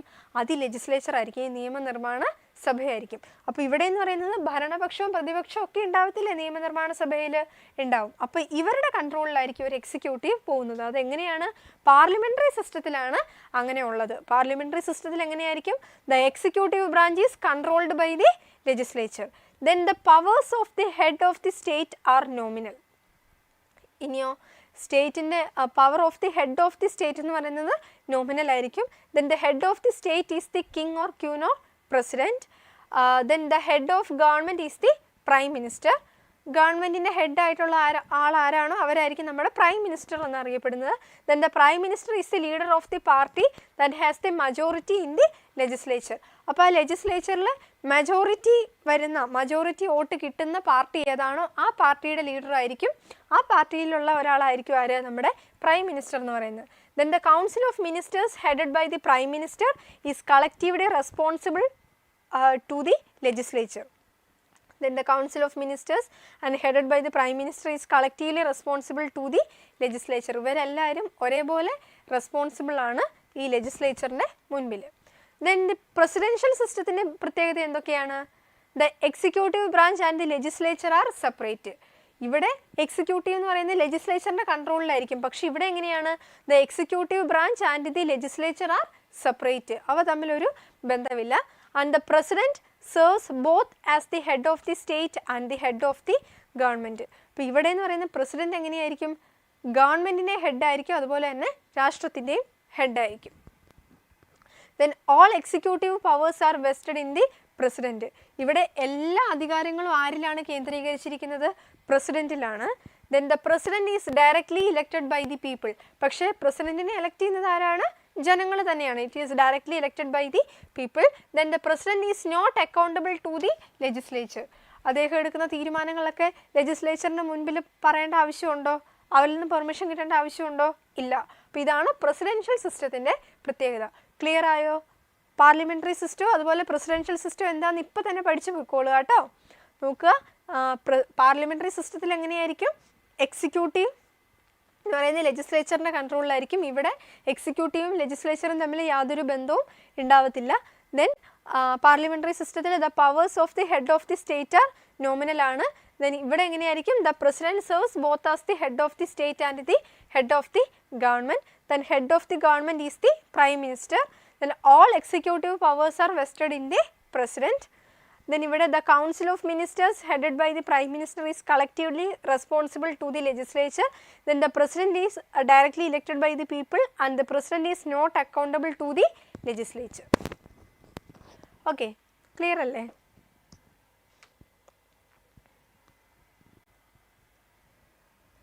ഇന്ന് നമ്മൾ പറഞ്ഞു ഒരു ഡെമോക്രസി എന്ന് പറയുന്നത് ഏതാനും വാല്യൂസ് ഉണ്ട്. എന്തൊക്കെയാണ്? ലിബർട്ടി, ഈക്വാലിറ്റി, ജസ്റ്റിസ്, അതുപോലെ റൈറ്റ്സ്. ഇത്രയും വാല്യൂസ് ഉൾപ്പെടുന്നതാണ് ഒരു ഡെമോക്രസി എന്ന് പറയുന്നത്. ഇനി അതിൽ തന്നെ നോക്കിയാൽ ഏറ്റവും ഇമ്പോർട്ടൻ്റ് ആയിട്ടുള്ള ഒന്നാണ് സമത്വം അല്ലെങ്കിൽ ഈക്വാലിറ്റി എന്ന് പറയുന്നത്. ഈക്വാലിറ്റി തന്നെ മെയിനായിട്ട് നമുക്ക് 3 ഡയമെൻഷൻസിൽ കാണാനായിട്ട് പറ്റും. The 3 dimensions of equality. അത് ക്വസ്റ്റ്യൻ ചോദിക്കാം. അപ്പോൾ നിങ്ങൾ ഓർത്തോളുക എന്തൊക്കെയാണ്? പൊളിറ്റിക്കൽ ഈക്വാലിറ്റി ഉണ്ട്, സോഷ്യൽ ഈക്വാലിറ്റി ഉണ്ട്, ആൻഡ് ഇക്കണോമിക് ഈക്വാലിറ്റി ഉണ്ട്. Equality in 3 dimensions. ഇങ്ങനെ 3 രീതിയിൽ നമുക്ക് ഈക്വാലിറ്റിയെ കാണാനായിട്ട് പറ്റും. Political equality, social equality and economic equality. അപ്പോൾ എന്താണ് ഈ പൊളിറ്റിക്കൽ ഈക്വാലിറ്റി എന്ന് പറയുന്നത്? പൊളിറ്റിക്കൽ ഈക്വാലിറ്റി എന്ന് പറയുന്നത് എന്താണ്? നമുക്ക് ആ ഒരു രാഷ്ട്രീയ സ്വാതന്ത്ര്യം കിട്ടുക എന്നുള്ളതാണ് അല്ലേ? രാഷ്ട്രീയ സ്വാതന്ത്ര്യം കിട്ടുന്നതാണ് പൊളിറ്റിക്കൽ ഈക്വാലിറ്റി. രാഷ്ട്രീയ സ്വാതന്ത്ര്യം എന്ന് പറയുമ്പോൾ എന്താണ്? ഫസ്റ്റ് ഓഫ് ഓൾ നമുക്ക് വേണ്ടത് എന്താണ്? നമുക്ക് വോട്ട് ചെയ്യാനായിട്ടുള്ള സ്വാതന്ത്ര്യം വേണ്ടേ? റൈറ്റ് ടു വോട്ട് അല്ലേ? അതാണ് നമ്മുടെ first one. Then right to contest elections. ഇനി വോട്ട് ചെയ്താൽ മാത്രം മതിയോ? നിങ്ങൾക്ക് മത്സരിക്കാൻ ആഗ്രഹം ഉണ്ടെങ്കിൽ നമുക്കൊരു കുറച്ച് നാളൂടെ ഒക്കെ കഴിഞ്ഞിട്ട് ഒരു 22-25 വയസ്സൊക്കെ ആകുമ്പോഴത്തേക്ക് നിങ്ങൾക്ക് മത്സരിക്കാനൊക്കെ ആവണം, എനിക്ക് സമൂഹത്തിന് വേണ്ടിയിട്ട് പ്രവർത്തിക്കണമെന്നൊക്കെ ഒരു ആഗ്രഹമൊക്കെ തോന്നി തുടങ്ങി നിങ്ങൾക്ക് വേണമെങ്കിൽ പോയി മത്സരിക്കാം അല്ലേ? നമുക്ക് ഇലക്ഷനൊക്കെ മത്സരിക്കാനായിട്ട് പറ്റും. അപ്പോൾ ആ ഒരു സ്വാതന്ത്ര്യം നമുക്ക് തരുന്നില്ലേ? അതാണ് പൊളിറ്റിക്കൽ ഈക്വാലിറ്റിയിൽ വരുന്ന ഒരു കാര്യം. റൈറ്റ് ടു കോണ്ടസ്റ്റ് എലക്ഷൻസ്, എലക്ഷന് മത്സരിക്കാനായിട്ടുള്ള ഒരു അവകാശം. Then right to hold public office അല്ലേ? പബ്ലിക് ഓഫീസിലേക്ക് അവിടെ ഒരു ഹോൾഡ് ഉണ്ടാക്കാനായിട്ട് right to hold the public office. ഇതൊക്കെയാണ് നമ്മുടെ പൊളിറ്റിക്കൽ ഈക്വാലിറ്റി എന്ന് പറയുന്നത്. ദെൻ ദ സോഷ്യൽ ഈക്വാലിറ്റി എന്ന് പറയുന്നത് എന്താണ്? നോൺ ഡിസ്ക്രിമിനേഷൻ അല്ലേ? ആ ഒരു ഡിസ്ക്രിമിനേഷനൊക്കെ അനുഭവിച്ചുകൊണ്ടിരുന്നവർക്ക് ഇതൊക്കെ ഒന്ന് മാറി. ഇന്ന് അതിനൊക്കെ എതിരായിട്ട് ഫൈറ്റ് ചെയ്തിട്ടുള്ള ഒരുപാട് സോഷ്യൽ റിഫോമേഴ്സ് ഉണ്ടായിരുന്നു. അവരാരൊക്കെയാണ് നമ്മൾ കണ്ടതാണ്. ഇപ്പം നമുക്ക് ആ ഡിസ്ക്രിമിനേഷൻ ഉണ്ടോ? ഇല്ല. ഇപ്പം നമ്മൾ ആരെങ്കിലും ഭയക്കേണ്ട ആവശ്യമുണ്ടോ? ഇല്ല. ജാതിയുടെ പേരിലോ മതത്തിൻ്റെ പേരിലോ വർഗത്തിൻ്റെ പേരിലോ ഒന്നും നമ്മളെ ആരും ഇന്ന് തടയത്തില്ല. അപ്പോൾ അതാണ് നോൺ ഡിസ്ക്രിമിനേഷൻ. അതിനെയാണ് സോഷ്യൽ ഈക്വാലിറ്റി എന്ന് പറയുന്നത്. നോൺ ഡിസ്ക്രിമിനേഷൻ എന്തിൻ്റെ ഭാഗമായിട്ട് വരുന്നതാണ്? സാമൂഹിക സമത്വത്തിൻ്റെ ഭാഗമാണ് നോൺ ഡിസ്ക്രിമിനേഷൻ. പിന്നെ എന്താണ്? ഈക്വൽ സ്റ്റാറ്റസ് അല്ലേ? യാതൊരു വിവേചനവും ഇല്ലാതെ എല്ലാവർക്കും തുല്യമായിട്ടുള്ള ഒരു സ്റ്റാറ്റസ് എക്സിസ്റ്റ് ചെയ്യുന്നു. ദെൻ തുല്യ അവസരങ്ങൾ അല്ലേ? നിങ്ങളൊന്ന് ആഗ്രഹിച്ചാൽ നിങ്ങൾക്ക് എന്തോരം വേണേലും പഠിക്കാനായിട്ട്, ഇഷ്ടമുള്ളിടത്ത് ജോലി ചെയ്യാനായിട്ട്, ഇഷ്ടമുള്ളിടത്ത് പോകാനായിട്ടുള്ള എല്ലാ സ്വാതന്ത്ര്യവും നിങ്ങൾക്കില്ലേ? അതാണ് ഈക്വൽ ഓപ്പർച്യൂണിറ്റീസ് എന്ന് പറയുന്നത്. അപ്പോൾ ഈ 3 കാര്യങ്ങൾ സോഷ്യൽ ഈക്വാലിറ്റിയുടെ അണ്ടറിൽ വരുന്നതാണ്. ദെൻ ഇക്കണോമിക് ഈക്വാലിറ്റി എന്ന് വെച്ചാൽ എന്താണ്? സാമ്പത്തിക സമത്വം. നോക്കിയേ, right to work. Right to work എന്ന് പറയുന്നത് എന്താണ്? തൊഴിൽ ചെയ്യാനായിട്ടുള്ള അവകാശം. Then equal pay for equal work. ഇനി എന്താണ്? തൊഴിൽ ചെയ്താൽ മാത്രം മതിയോ? ഇല്ല. തുല്യ ജോലിക്ക് തുല്യ വേതനം, അതിനുള്ള അവകാശം നമുക്കുണ്ടല്ലേ? സമത്വം നമുക്ക് തരുന്നുണ്ടല്ലേ? അതാണ് equal pay for equal work, ഇതെല്ലാം ഇക്കണോമിക് ഈക്വാളിറ്റിയുടെ ഭാഗമാണ്. ദെൻ റൈറ്റ് ടു ലേഷർ എന്ന് വെച്ചാൽ എന്താണ്? നമുക്ക് വിനോദത്തിനുള്ള സ്വാതന്ത്ര്യം. നിങ്ങൾക്കിപ്പം ജോലിയൊക്കെ ചെയ്തു അല്ലെങ്കിൽ നിങ്ങൾ പഠിച്ചു മടുത്തോ, നിങ്ങൾ ജസ്റ്റ് പേരൻസ് പറയുകയാണ് ഇന്ന പോലെ നമുക്ക് എവിടെയെങ്കിലുമൊക്കെ പോകാം എന്നൊക്കെ പറഞ്ഞ് നിങ്ങൾക്ക് ഇഷ്ടമുള്ളിടത്ത് പോകാനും ഇഷ്ടമുള്ളതൊക്കെ പോയി കഴിക്കാൻ ഒക്കെയുള്ള സ്വാതന്ത്ര്യം നമുക്ക് കിട്ടുന്നില്ലേ? അതാണ് റൈറ്റ് ടു ലേഷർ എന്ന് പറയുന്നത്. അപ്പോൾ ഇതൊക്കെ എന്താണ്? ഇക്കണോമിക് ഈക്വാളിറ്റിയാണ്. ഓക്കെ, അപ്പം നിങ്ങൾക്കുണ്ടല്ലോ എക്സാമിന് ചിലപ്പോൾ ഇതുപോലത്തെ ഇതിൽ ഏതെങ്കിലും 2-3 എണ്ണമൊക്കെ എടുത്തിട്ട് ഇങ്ങനെ ഇട്ടിട്ട് ഇത് 3 ഹെഡിങ്ങിൻ്റെ അണ്ടറിലാക്കാനൊക്കെ ആയിട്ട് വരും. Okay, political equality, social equality, economic equality എന്നിങ്ങനെ 3 ഡയമെൻഷൻസിലേക്ക് ഇത് ആഡ് ചെയ്യാനൊക്കെ ആയിട്ട് ക്വസ്റ്റ്യൻ വരാം കേട്ടോ. അപ്പോൾ അതിലേത് വന്നാലും നമുക്കത് കണക്ട് ചെയ്ത് എഴുതാൻ അറിയാലോ. പൊളിറ്റിക്കൽ ഈക്വാളിറ്റിയായി ബന്ധപ്പെട്ടിട്ടുള്ള കാര്യങ്ങൾ എന്തൊക്കെയാണെന്ന് മനസ്സിലായി, സോഷ്യൽ ഈക്വാളിറ്റി ആയിട്ടുള്ള കാര്യങ്ങൾ എന്തൊക്കെയാണെന്ന് മനസ്സിലായി, ഇക്കണോമിക് ഈക്വാളിറ്റി ആയിട്ട് ബന്ധപ്പെട്ടിട്ടുള്ള കാര്യങ്ങൾ എന്തൊക്കെയാണെന്നും മനസ്സിലായി. ഇനിയാണ് നമ്മൾ ആ പറഞ്ഞ വാല്യൂസിൽ മറ്റൊന്നായിരുന്നു എന്ത്? ജസ്റ്റിസ് അല്ലേ? എന്തൊക്കെ വാല്യൂസാണ് നമ്മൾ പറഞ്ഞത്? ഒരു ഡെമോക്രസി എന്ന് പറയുമ്പോൾ എന്തൊക്കെ വാല്യൂസ് ഉൾപ്പെടുന്നതാണ്? വേഗം ഒന്ന് കമൻറ്റ് ചെയ്തേ.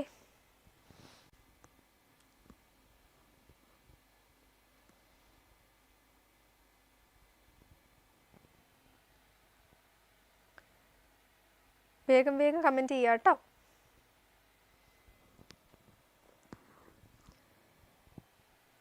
ഓക്കെ, നമുക്ക് സമയമില്ല, നിങ്ങൾ ഇട്ടോളുക, കുഴപ്പമില്ല. അപ്പോൾ ഇനിയാണ് ജസ്റ്റിസ്. നമ്മൾ പറഞ്ഞു liberty, equality, justice and rights. ഇതാണ് നമ്മുടെ പ്രധാനപ്പെട്ട ഒരു ഡെമോക്രസിയിലുള്ള പ്രധാനപ്പെട്ട വാല്യൂസ് എന്ന് പറയുന്നത്. അതിലൊന്നാണ് ജസ്റ്റിസ്. 3 principles of justice. മെയിനായിട്ട് ജസ്റ്റിസിനെ ബേസ് ചെയ്തിട്ടുള്ള 3 പ്രിൻസിപ്പിൾസ് എന്തൊക്കെയാണെന്നാണ് നോക്കുന്നത്. Equal treatment for equals, proportionate justice and recognition of special needs. First of all, equal treatment for equals എന്ന് വെച്ചാൽ as human beings all individuals deserve equal rights and equal consideration. ഒരു മനുഷ്യൻ എന്ന നിലയിൽ അല്ലെങ്കിൽ ഒരു ഹ്യൂമൻ ബീങ്സ് എന്ന നിലയിൽ എല്ലാ വ്യക്തികൾക്കും എന്താണ്? തുല്യ അവകാശം ലഭിക്കണം, അതുപോലെ തന്നെ തുല്യ പരിഗണനയും ലഭിക്കേണ്ടതുണ്ട്. Then the non discrimination on the basis of class, caste, religion, gender or race. അതുപോലെ എങ്ങനെയാണ്? വർഗത്തിൻ്റെ പേരിലോ ജാതിയുടെ പേരിലോ മതത്തിൻ്റെ പേരിലോ അല്ലെങ്കിൽ ലിംഗത്തിൻ്റെ പേരിലോ ഒരു വിവേചനവും ഉണ്ടാകാൻ പാടില്ല. അതാണ് equal treatment for equals. Human beings എന്ന് പറയുമ്പോൾ എല്ലാവരും ഒരേപോലെയാണ്, അപ്പോൾ എല്ലാവർക്കും കിട്ടേണ്ടത് ഒരേ പരിഗണനയാണ് അല്ലേ? അപ്പോൾ അതാണ് ഈ പറഞ്ഞ points. Then the proportionate justice എന്ന് പറയും. പ്രൊപ്പോർഷനേറ്റ് ജസ്റ്റിസ് എന്ന് പറയുന്നത് എന്താണ്?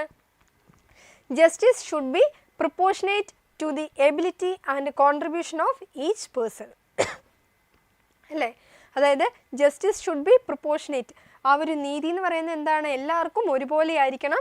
To the ability and the contribution of each person അല്ലേ? അത് കഴിവ് നോക്കാതെ അല്ലെങ്കിൽ ഒരാളുടെ ഇത് നോക്കാതെ തന്നെ എല്ലാവർക്കും ഒരേപോലെ ജസ്റ്റിസ് കിട്ടണം.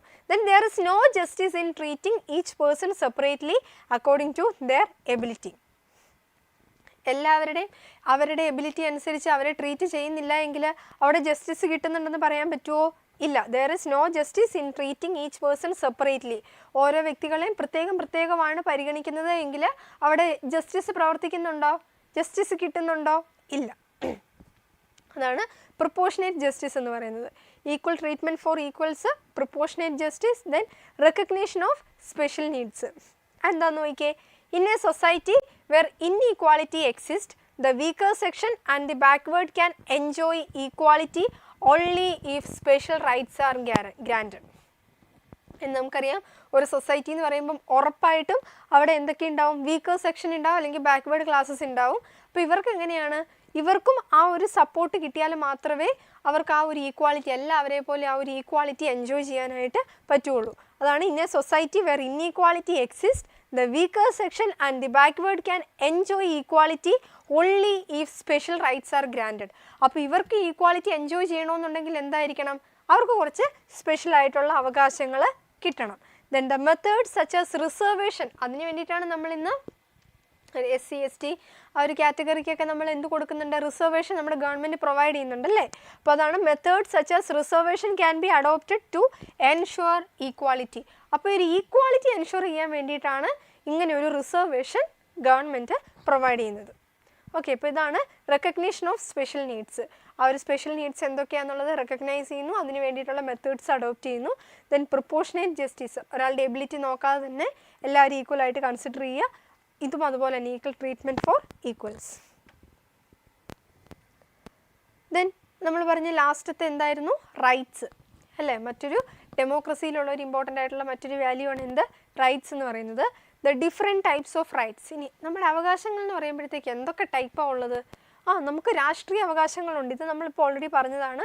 സിവിൽ റൈറ്റ്സ് ഉണ്ട്, ദെൻ ഇക്കണോമിക് റൈറ്റ്സ് ഉണ്ട്, കൾച്ചറൽ റൈറ്റ്സ് ഉണ്ട്. നമുക്ക് മെയിനായിട്ട് 4 ടൈപ്പ് അവകാശങ്ങളാണ് നിങ്ങൾക്കുള്ളത്. First of all political rights. Political rights എന്ന് പറയുന്നത് രാഷ്ട്രീയ സ്വാതന്ത്ര്യം. എന്തൊക്കെയാണ്? ഒന്ന്, നമുക്ക് വോട്ട് ചെയ്യാനായിട്ടുള്ള സ്വാതന്ത്ര്യമുണ്ട്, മത്സരത്തിന് നിൽക്കാനായിട്ടുള്ള സ്വാതന്ത്ര്യമുണ്ട്, then right to hold public office, then right to criticise the government. ഗവൺമെൻറ്റിനെ ക്രിറ്റിസൈസ് ചെയ്യാൻ വരെയുള്ള സ്വാതന്ത്ര്യം നമുക്ക് ഉണ്ട്. ഇതെല്ലാം വരുന്നത് എന്താണ്? പൊളിറ്റിക്കൽ റൈറ്റ്സിൻ്റെ അണ്ടറിലാണ്. ദെൻ സിവിൽ റൈറ്റ്സ് എന്ന് പറയുന്നത് എന്താണ്? The equality before the law, നിയമത്തിന് മുൻപിൽ എല്ലാവരും തുല്യരാണ്. Then right to a free and fair trial.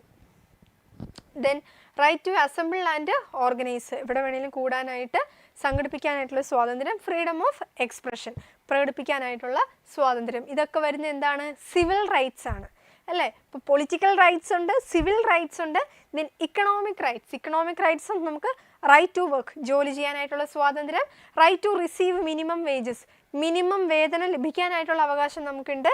Then equal rights over the resources and property of the state അല്ലേ. അതുപോലെ രാഷ്ട്രത്തിൻ്റെ പൊതുവെയുള്ള വിഭവങ്ങളും അതുപോലെ പ്രോപ്പർട്ടിയൊക്കെ മണ്ടയിൽ നമുക്കും ഈക്വൽ ആയിട്ടുള്ള റൈറ്റ്സ് ഉണ്ട്.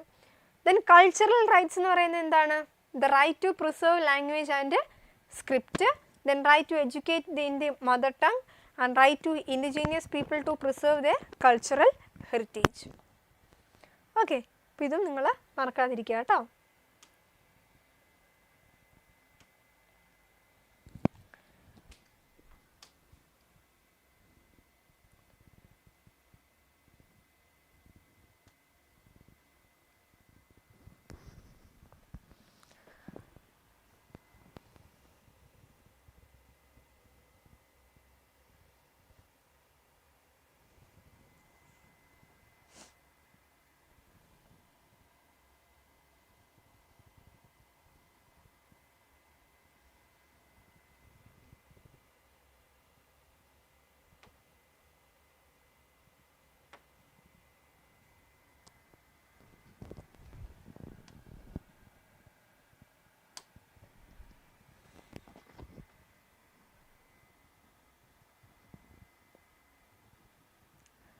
നെക്സ്റ്റ് ആണ് separation of powers. Separation of powers എന്ന് പറയുമ്പോൾ നമുക്കറിയാം ഡിവിഷൻ ഓഫ് പവേഴ്സ് ആണ് അല്ലേ.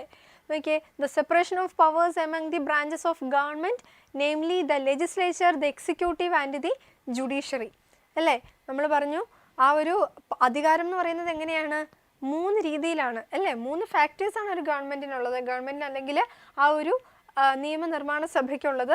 അതെന്തൊക്കെയാണ്? ആ ഒരു പാർലമെൻ്ററി സിസ്റ്റത്തിൽ മെയിനായിട്ട് വരുന്ന 3 ഫാക്ടേഴ്സാണ്, 3 ഘടകങ്ങളാണ് legislature, executive and judiciary. It is very important in a democratic system. ഒരു ജനാധിപത്യ സംവിധാനത്തിൽ ഇത് വളരെ പ്രധാനപ്പെട്ടതാണ്. Then these 3 branches while remaining independent in their respective areas. ഇനി ഈ 3 ബ്രാഞ്ചസ് എന്ന് പറയുന്നത് എങ്ങനെയായിരിക്കും? അത് അതിൻ്റേതായിട്ടുള്ള ഏരിയാസിലെ റെസ്പെക്റ്റീവ് ഏരിയാസ് ആയിരിക്കും. Then also check these activities of the other branches. If all these powers are concentrated in a single branch, it will lead to tyranny and the endanger of freedom and rights of the people. ഇപ്പോൾ നിങ്ങളിവിടെ ഓർത്തിരിക്കുക, separation of powers എന്ന് പറയുമ്പോഴത്തേക്കും നമ്മുടെ parliamentary സിസ്റ്റത്തിൽ അല്ലെങ്കിൽ ആ ഒരു പാർലമെൻറ്റിനെ നമുക്ക് 3 രീതിയിൽ കാറ്റഗറൈസ് ചെയ്യാനായിട്ട് പറ്റും. Legislature, executive and judiciary. Legislature എന്ന് പറയുന്നത് എന്താണ്? ആ ഒരു എലക്ട് ചെയ്യപ്പെട്ട് വരുന്ന എല്ലാ മിനിസ്റ്റേഴ്സിനെയും നമ്മൾ വിളിക്കുന്ന പേരാണ് എന്ത്? മിനിസ്റ്റേഴ്സ് അല്ല, എല്ലാ MLAസിനെയും മെമ്പർ ഓഫ് ലെജിസ്ലേറ്റീവ് അസംബ്ലി. ആ ഒരു അസംബ്ലിയിലേക്ക് വരുന്ന എല്ലാ മെമ്പേഴ്സിനെയും, എലക്ട് ചെയ്യപ്പെടുന്ന എല്ലാ ലീഡേഴ്സിനെയും വിളിക്കുന്ന പേരാണ് എന്ത്? ഈ ഒരു ലെജിസ്ലേച്ചർ എന്ന് പറയുന്നത്. ദെൻ എക്സിക്യൂട്ടീവ് എന്ന് പറയുന്നത് എന്താണ്? അതിൽ തന്നെ മെജോറിറ്റി വോട്ട് കിട്ടിയിട്ടുള്ള ഒരു പാർട്ടി ഉണ്ടല്ലോ, അവരിൽ തന്നെ മിനിസ്റ്റേഴ്സായിട്ട്, മന്ത്രിമാരായിട്ട് എലക്ട് ചെയ്യപ്പെടുന്ന ഒരു ഗ്രൂപ്പ് ഓഫ് ആൾക്കാരുണ്ടാവും. അവരെയാണ് നമ്മൾ എക്സിക്യൂട്ടീവിലേക്ക് കൊണ്ടുവരിക. ഓക്കെ, ദെൻ ഫൈനലി ജുഡീഷ്യറി എന്ന് പറയുമ്പോൾ നമ്മുടെ കോർട്ട്സ് ആണ്. Supreme court, high court, district court, state court, ഇതെല്ലാം വരുന്നതാണ് എന്ത്? ഈ ഒരു ജുഡീഷ്യറി എന്ന് പറയുന്നത്. Okay, then election and representation എന്ന് പറയുന്നത് we have already discussed that modern democratic countries generally followed an indirect democratic system. അല്ലേ, ഈ മോഡേൺ ഡെമോക്രാറ്റിക് കൺട്രീസ് എല്ലാം ഫോളോ ചെയ്യുന്നത് എന്താണ്, ഒരു ഇൻഡയറക്റ്റ് ഡെമോക്രാറ്റിക് സിസ്റ്റമാണ്. In indirect democracy the rule of the people means that the representatives of the people rule for the people. Then election is the system adopted to elect the representatives of the people. Then the elections should be free, fair and held at regular intervals. For this, basic provisions regarding the right to vote and the conduct of elections should be included in the constitution of the country. അപ്പോൾ ഇവിടെ എങ്ങനെയാണ് ആ ഒരു free ആയിട്ട് election നടക്കാനായിട്ട്, അതുപോലെ ഏറ്റവും fair ആയിട്ട് എലക്ഷൻ നടക്കാനൊക്കെ ആയിട്ടുള്ള ഒരു സ്വാതന്ത്ര്യം ഉണ്ട് ഒരു ഡെമോക്രാറ്റിക് കൺട്രിയിലുണ്ട്, അല്ലെങ്കിൽ മോഡേൺ ഡെമോക്രസിയിൽ ഉണ്ട്. ദെൻ സെക്യുലറിസം എന്താ നമ്മൾ പറഞ്ഞിട്ടുള്ളതാണല്ലേ, മതേതരത്വം അല്ലേ.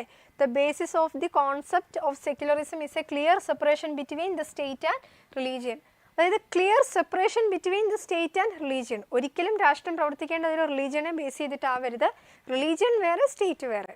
ഓക്കെ, അപ്പോൾ the separation of state and religion that is called secularism. Then the state will not have an official religion. ഒരിക്കലും നമ്മുടെ രാഷ്ട്രത്തിന് ഒഫീഷ്യലായിട്ടൊരു മതം ഉണ്ടാവരുത്, അല്ലെങ്കിൽ ഒരു റിലീജിയൻ ഉണ്ടാവാൻ പാടില്ല. Then at the same time citizens will have the freedom to believe any religion they wish. അതുപോലെ തന്നെ എങ്ങനെയാണ്, രാജ്യത്തെ ഓരോ പൗരനും അവൻ ആഗ്രഹിക്കുന്ന, അവൻ ഇഷ്ടപ്പെടുന്ന ഏതു മതത്തിൽ വിശ്വസിക്കാനും അത് ഫോളോ ചെയ്യാനുമായിട്ടുള്ള സ്വാതന്ത്ര്യം ഉണ്ട്. Then the state will treat all regions equally. അതുപോലെ തന്നെ രാഷ്ട്രം എങ്ങനെയായിരിക്കണം, എല്ലാ മതത്തെയും ഒരേപോലെ ആവണം കാണേണ്ടത്, അല്ലാതെ ഒരു മതത്തിനെയും സെപ്പറേറ്റ് ആയിട്ട് അല്ലെങ്കിൽ ആ ഒരു കൺസിഡറേഷൻ കൊടുക്കാൻ പാടില്ല. Then in a democratic system secularism is relevant in two ways. First, it treats all religions equally, then regardless of minority or majority. അപ്പോൾ മെയിനായിട്ട് രണ്ട് രീതിയിൽ ഇതിനെ കാണാനായിട്ട് പറ്റും. ഒന്ന്, എല്ലാ മതത്തെയും ഒരേപോലെ കാണുക. സെക്കൻഡ് വൺ എന്താണ്, മൈനോറിറ്റി ആൻഡ് മെജോറിറ്റി എന്നുള്ള രീതിയിൽ ഒരു ഗവൺമെൻറ്റിന് ഒരു കൺസിഡറേഷൻ കൊടുക്കാനായിട്ട് പറ്റും. Then since the state does not have an official religion, it does not discriminate against any community on the basis of religion. Further, it provides citizens with equal justice and rights along with the freedom of belief. Okay, then other forms of government ആണ്. നമുക്കറിയാം ഈ ഒരു parliamentary system, presidential system ഒന്നും അല്ലാതെ other forms of government exist ചെയ്യുന്ന മറ്റ് forms എന്തൊക്കെയാണ്? First of all monarchy system. Monarchy എന്താണ്? The oldest form of government, ഏറ്റവും ഓൾഡസ്റ്റ് ഫോമാണ്, ഗവൺമെൻറ്റിൻ്റെ തന്നെ ഏറ്റവും ഓൾഡസ്റ്റ് ഫോമാണ് ഈ ഒരു മൊണാർക്കി എന്ന് പറയുന്നത്. Power is transferred by inheritance, അതായത് പരമ്പരാഗതമായിട്ട് അധികാരം കൈമാറ്റം ചെയ്യപ്പെടുന്നതിനെയാണ് ഈ ഒരു മൊണാർക്കി എന്ന് പറയുക. All the power of the state is vested in the king or queen. അല്ല, എല്ലാ അധികാരങ്ങളും ഒരു രാജാവിൽ, ആ രാജാവിന് ശേഷം അതിൻ്റെ മകനിലേക്ക്, അങ്ങനെ ആ ഒരു സമ്പ്രദായമാണ് ഈ ഒരു മൊണാർക്കി എന്ന് പറയുന്നത്. മൊണാർക്കി എന്ന് പറയുന്ന ടൈപ്പ് ഓഫ് ഗവൺമെൻറ് ആയിരുന്നു, ഏറ്റവും ഓൾഡസ്റ്റ് ഫോം ഓഫ് ഗവൺമെൻറ് ആണ് മൊണാർക്കി. ദെൻ അതിനുശേഷം വന്നാണ് ഡിക്റ്ററ്റർഷിപ്പ് എന്ന് പറയും. ഡിക്റ്ററ്റർഷിപ്പ് എങ്ങനെയാണ്? All the powers of the state will be concentrated in one person. ഒരു രാഷ്ട്രത്തിൻ്റെ എല്ലാ അധികാരങ്ങളും ഒരൊറ്റ വ്യക്തിയിൽ കേന്ദ്രീകരിക്കുന്നതാണ് ഡിക്റ്ററ്റർഷിപ്പ് എന്ന് പറയുന്നത്. No one has the right to question or criticise the person who becomes the supreme leader of the state. ഇനി ആ സ്റ്റേറ്റിൽ ലീഡറായിട്ട് വരുന്ന ആളെ ക്രിറ്റിസൈസ് ചെയ്യാനോ അയാളെ ചോദ്യം ചെയ്യാനോ ആർക്കും ഇവിടെ ഒരു സ്വാതന്ത്ര്യം ഉണ്ടാവില്ല. Then all forms of democracy including elections will be banned. പിന്നെയോ അവിടെ എലക്ഷൻസോ അല്ലെങ്കിൽ ഡെമോക്രസിയുടേതായിട്ടുള്ള യാതൊരു കാര്യങ്ങളും ഉണ്ടാവത്തില്ല. അതാണ് ഡിക്റ്ററ്റർഷിപ്പ് എന്ന് പറയുന്നത്. മറ്റൊരു ഫോം എന്ന് പറയുന്നത് മിലിറ്ററി ഡിക്റ്ററ്റർഷിപ്പാണ്. The military will rule directly, military ആയിരിക്കും അവിടെ റൂൾ ചെയ്യുന്നത്. Then there will be no democratic rights or other forms of democracy. Then protest and criticism will be suppressed by military force. Then party dictatorship എന്ന് പറയുമ്പോൾ only one political party system, ഒരു political party system മാത്രമേ ഉണ്ടാവുള്ളൂ. And all the powers of the state are concentrated in one party. അപ്പോൾ എല്ലാ അധികാരങ്ങളും ഈ ഒരു ഒറ്റ പാർട്ടിയിലേക്ക് കേന്ദ്രീകരിക്കപ്പെടുന്നു. Then the democratic values including freedom of expression are completely prohibited. Then the theocratic state എന്ന് പറയുമ്പം clergy will directly rule the state according to religious laws, and the official religion of the state shall be the basis of the legal system, and everyone shall be obliged to believe in and follow the party. Okay.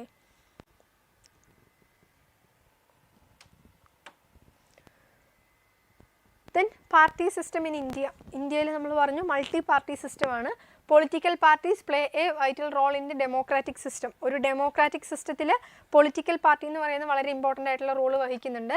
Since independence, സ്വാതന്ത്ര്യം കിട്ടിയ കാലം തൊട്ട് നോക്കുവാണെങ്കിൽ multi party system has existed in India. ഇന്ത്യയിൽ exist ചെയ്യുന്നത് എന്താണ്? ഒരു multi party സിസ്റ്റമാണ്. From the first elections until 1967, ആ ഒരു ആദ്യത്തെ ഇലക്ഷൻ തൊട്ട് the Indian national Congress dominated the general elections. ആദ്യമൊക്കെ ജനറൽ ഇലക്ഷൻസിലെല്ലാം ഡോമിനേറ്റ് ചെയ്തിരുന്നത് ഏതായിരുന്നു? ഇന്ത്യൻ നാഷണൽ കോൺഗ്രസ് ആയിരുന്നു. After that, although the Congress retain power at the national level, then it lost power in many States. Since the 1989 elections, the coalition system in which more than one party joins to form the government has been introduced in India. പിന്നീട് ഇവിടെ coalition system വരികയാണ്. അതായത് more than one parties exist ചെയ്ത് അത് ഒരു one party ആയിട്ടൊക്കെ join ചെയ്യുന്ന രീതികളൊക്കെ ഇവിടെ എസ്റ്റാബ്ലിഷ് ചെയ്യുന്നു. ഓക്കെ, ഇനിയാണ് ഇമ്പോർട്ടൻ്റ് ആയിട്ടുള്ള ഏതാനും ക്വസ്റ്റ്യൻസ്. 3 മാർക്സിനോ 2 മാർക്സിനോ ഒക്കെ ചോദിച്ചാൽ നിങ്ങൾക്ക് എഴുതാൻ പറ്റുന്ന ക്വസ്റ്റ്യൻസ് ആട്ടോ. What is rule of law? എന്താണ് റൂൾ ഓഫ് ലോ എന്ന് പറയുന്നത്? നമ്മൾ പറഞ്ഞു റൂൾ ഓഫ് ലോ എന്ന് വെച്ചാൽ നിയമത്തിന് മുമ്പിൽ എല്ലാവരും ഈക്വൽ ആണ് അല്ലേ. Rule of law means everyone is equal before the law and the same law applies to all citizens. നിയമത്തിൻ്റെ മുൻപിൽ എല്ലാവരും തുല്യരാണ്, എല്ലാ പൗരനും ഈ ഒരു തുല്യ നിയമം ബാധകമാണ് എന്നുള്ളതാണ് rule of law. Okay, then why are rights important in a democracy? എന്തുകൊണ്ടാണ് ഡെമോക്രസിയിൽ ഈ റൈറ്റ്സ് ഇത്ര ഇമ്പോർട്ടൻ്റ് ആയിരിക്കുന്നത്? നമ്മൾ പറഞ്ഞു ഡെമോക്രസിയിൽ മെയിനായിട്ട് ഉണ്ടായിരിക്കേണ്ട 4 വാല്യൂസ് എന്തൊക്കെയാണെന്ന് ഓൾറെഡി ഡിസ്കസ് ചെയ്തായിരുന്നല്ലേ. എന്തൊക്കെയായിരുന്നു values? First of all liberty അല്ലെങ്കിൽ freedom, then equality and justice and rights. Okay, അപ്പോൾ എങ്ങനെയാണ് ഈ ഒരു റൈറ്റ്സ് ഡെമോക്രാറ്റിക് ഫോം ഓഫ് ഗവൺമെൻറ്റിൽ ഇമ്പോർട്ടൻ്റ് ആവുന്നത്? It ensures dignity, freedom and meaning life for citizens and help democracy to function effectively. Then why did India adopt democracy? എന്തുകൊണ്ടാണ് India ഒരു democratic form of government അല്ലെങ്കിൽ democracy adopt ചെയ്തിരിക്കുന്നത്? Influence of freedom struggle അല്ലേ, നമ്മുടെ ആ ഒരു സ്വാതന്ത്ര്യ പോരാട്ടം തന്നെയാണ് അതിനൊരു main reason. Then cultural and social diversity. India എന്ന് പറയുന്നത് എന്താണ്? സോഷ്യലായിട്ട് നോക്കുവാണെങ്കിൽ അല്ലെങ്കിൽ സംസ്കാരപരമായിട്ട് നോക്കുവാണെങ്കിൽ നമുക്ക് ഒത്തിരി കൾച്ചേഴ്സ്, ഒത്തിരി റിലീജിയൻസ്, ഒരുപാട് ഡൈവേഴ്സിറ്റി ഇവിടെ എക്സിസ്റ്റ് ചെയ്യുന്നുണ്ട് അല്ലേ. അതൊരു റീസൺ ആയിരുന്നു.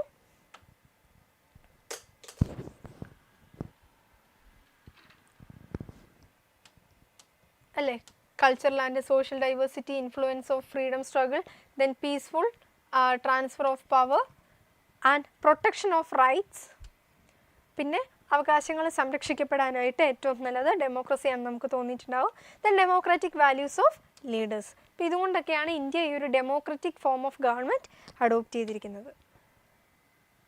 ദെൻ എന്താണ് ഈ ഒരു ഓപ്പോസിഷൻ എന്നതുകൊണ്ട് ഉദ്ദേശിക്കുക? ഓപ്പോസിഷൻ എന്ന് പറയുമ്പോൾ എന്താണ്? ഒരു പ്രതിപക്ഷം അല്ലേ, ക്രിറ്റിസൈസസ് ഗവൺമെൻറ് പോളിസീസ്.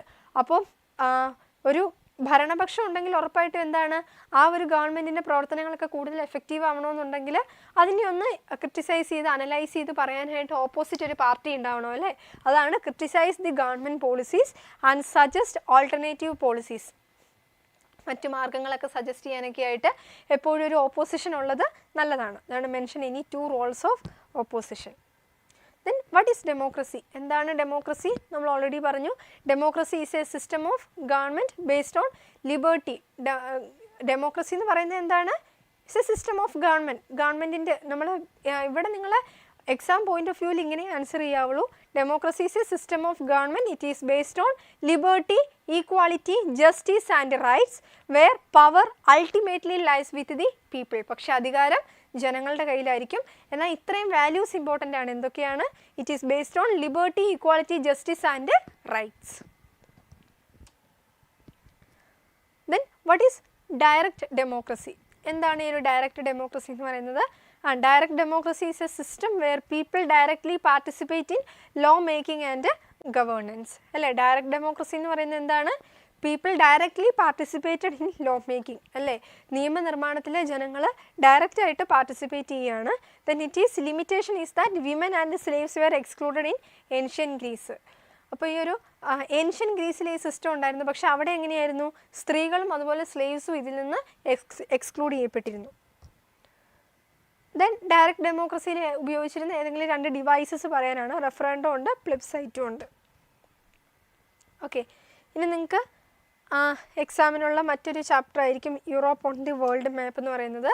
അപ്പോൾ നിങ്ങൾ ഈ ഒരു മാപ്പ്, വേൾഡ് മാപ്പ് നിങ്ങൾ ടെക്സ്റ്റ് ബുക്കിലുണ്ട്. അപ്പോൾ അത് വെച്ചിട്ട് നമുക്ക് പ്രധാനപ്പെട്ട continents ഏതൊക്കെയാണെന്നറിയാം.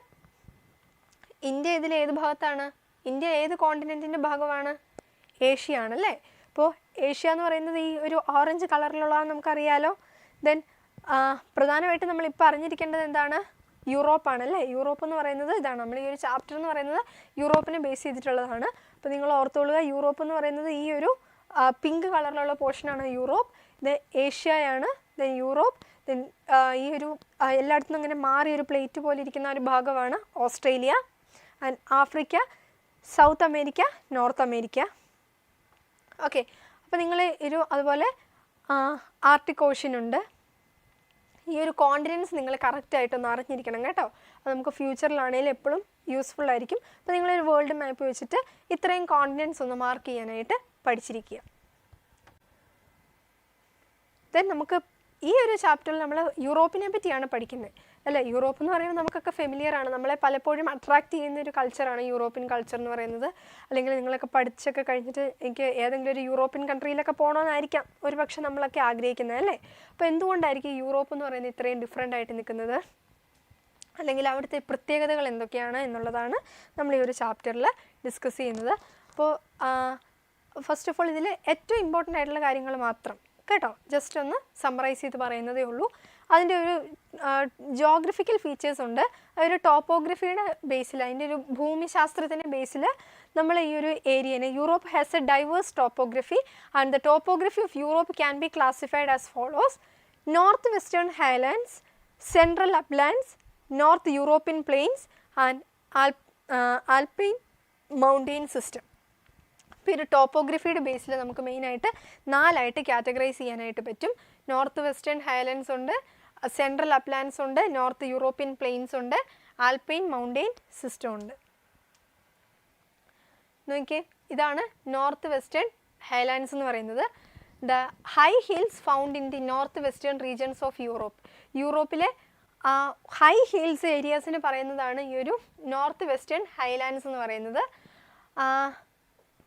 Then north European plains ഉണ്ട്. പ്ലെയിൻസ് എന്ന് പറയുമ്പോഴത്തേക്ക് എന്താണ്? സമതല പ്രദേശങ്ങളാണ് അല്ലേ. North European plains are located in south of the north western highlands. North western ഹൈലാൻഡ്സിൻ്റെ തന്നെ സൗത്ത് ഏരിയയിൽ ലൊക്കേറ്റ് ചെയ്യുന്നതാണ് ഈ ഒരു നോർത്ത് യൂറോപ്യൻ പ്ലെയിൻസ് എന്ന് പറയുന്നത്. It is also known as great European plain. Then this plain extends from the Ural mountains in the east to the Atlantic ocean in the west. Then മറ്റൊന്നാണ് central uplands എന്ന് പറയുന്നത്. Central uplands are located in the south of the north European plain. North European പ്ലെയിനിൻ്റെ തന്നെ south ഏരിയയിൽ locate ചെയ്യുന്നതാണ് central uplands. Okay, അപ്പോൾ ഈ ഒരു സെൻട്രൽ അപ്ലാൻഡ്സിലെ ഒരു ഇമ്പോർട്ടൻ്റ് ആയിട്ടുള്ള ഒരു പോർഷനാണ് ഇത്. Major land forms of the central uplands.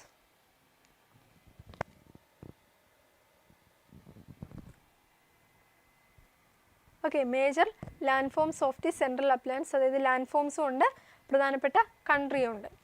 Okay, Rhine valley, then വോസ്കസ് mountains, Jura mountains, Central Massif plateau and അതൊക്കെയുള്ള കൺട്രി എന്ന് പറയുന്നത് ഫ്രാൻസ് ആണ്.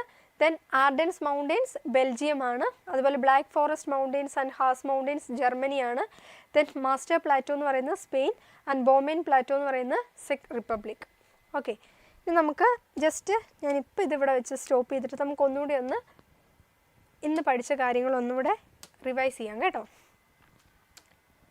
ഓക്കെ, അപ്പം നിങ്ങൾക്കറിയാം നമുക്ക് എക്സാമിന് ഏറ്റവും ഇമ്പോർട്ടൻ്റ് ആയിട്ടുള്ള ചാപ്റ്റർ എന്തായിരുന്നു?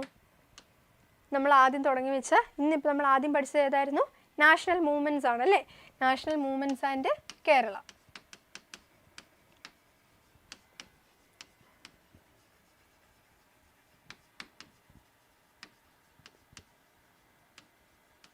നോക്കിയേ, ഈ ഒരു ചാപ്റ്ററിൽ നമ്മൾ എന്തൊക്കെ കാര്യങ്ങളാണ് പഠിച്ചത്? വേഗം ഒന്ന് കമൻറ്റ് ചെയ്ത് എല്ലാവരും.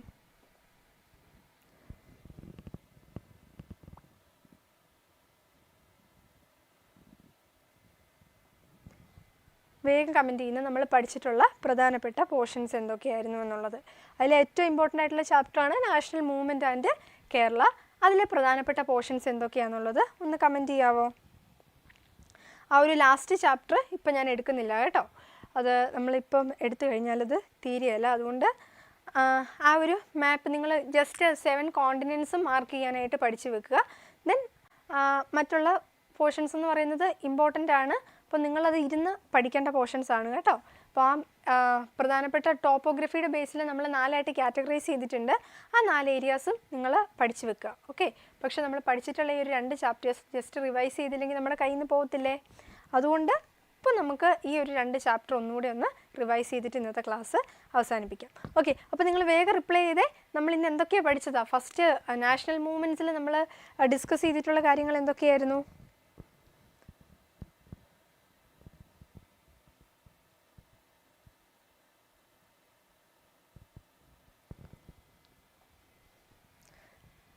ആരെങ്കിലുമൊക്കെ ആൻസർ പറയണേ.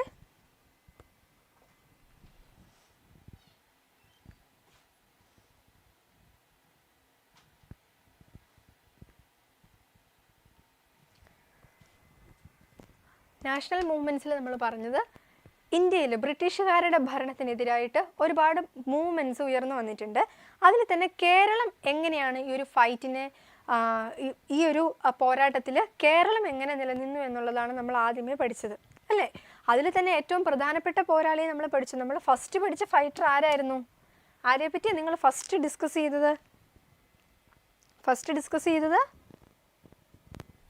പഴശ്ശിരാജയായിരുന്നു അല്ലേ? പഴശ്ശിയെ പറ്റിയല്ലേ നമ്മൾ ആദ്യം പഠിച്ചത്?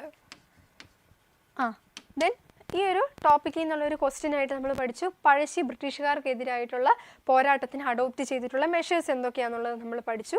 അതുപോലെ തന്നെ പഴശ്ശിക്കെതിരായിട്ട് ബ്രിട്ടീഷുകാർ ഉപയോഗിച്ചിരുന്ന സ്ട്രാറ്റജീസ് എന്തൊക്കെയാണെന്നുള്ളതും പഠിച്ചു. ഓക്കെ, അപ്പോൾ ആ 2 കാര്യങ്ങൾ നിങ്ങൾ മറക്കാൻ പാടില്ല. അത് രണ്ടും ഒരു 2 മാർക്സിന് ചോദിക്കാനായിട്ടുള്ള സാധ്യതയുണ്ട് കേട്ടോ. അതുകൊണ്ട് അത് ഇവിടെ നിന്ന് തന്നെ നമ്മൾ പഠിച്ചിട്ടുണ്ട്, എന്നാലും നിങ്ങൾ ഒന്നുകൂടി ഒന്ന് നോക്കിക്കോളുക കേട്ടോ. അത് ഇമ്പോർട്ടൻ്റ് ആയിട്ടുള്ള ഒരു ഏരിയ ആണ്. പിന്നെ നമ്മൾ പഠിച്ചത് എന്താണ്? പാളിയത്തച്ഛൻ ആൻഡ് വേലുത്തമ്പി ദളൈവ. അതായത് കൊച്ചിയിലെയും തിരുവിതാംകൂറിലെയും ബ്രിട്ടീഷുകാരുടെ അധിനിവേശത്തിനെതിരായിട്ട് അവരുടെ ഒരു രാഷ്ട്രീയ സ്വാതന്ത്ര്യം നഷ്ടപ്പെട്ടു എന്ന് തോന്നിയപ്പോഴത്തേക്കും ബ്രിട്ടീഷുകാർക്കെതിരായിട്ട് പോരാടിയ 2 വ്യക്തികളാണ് പാളിയത്തച്ഛനും അതുപോലെ തന്നെ വേലുത്തമ്പി ദളൈവ അല്ലേ? പിന്നെ നമ്മൾ ആ ഒരു ചാപ്റ്ററിൽ കണ്ടത് എന്തായിരുന്നു? ഏതാനും സോഷ്യൽ റിഫോമേഴ്സിനെ പറ്റി പഠിച്ചു അല്ലേ? അയ്യങ്കാളി, വൈകുണ്ഠസ്വാമികൾ, ശ്രീനാരായണ ഗുരു. ദെൻ അവരുടെ പ്രധാനപ്പെട്ട മൂവ്മെൻറ്റ്സ് എന്തൊക്കെയാണെന്നുള്ളതും പഠിച്ചു. Okay, social reformers and movements. പിന്നെന്തൊക്കെയാണ് പഠിച്ചത്?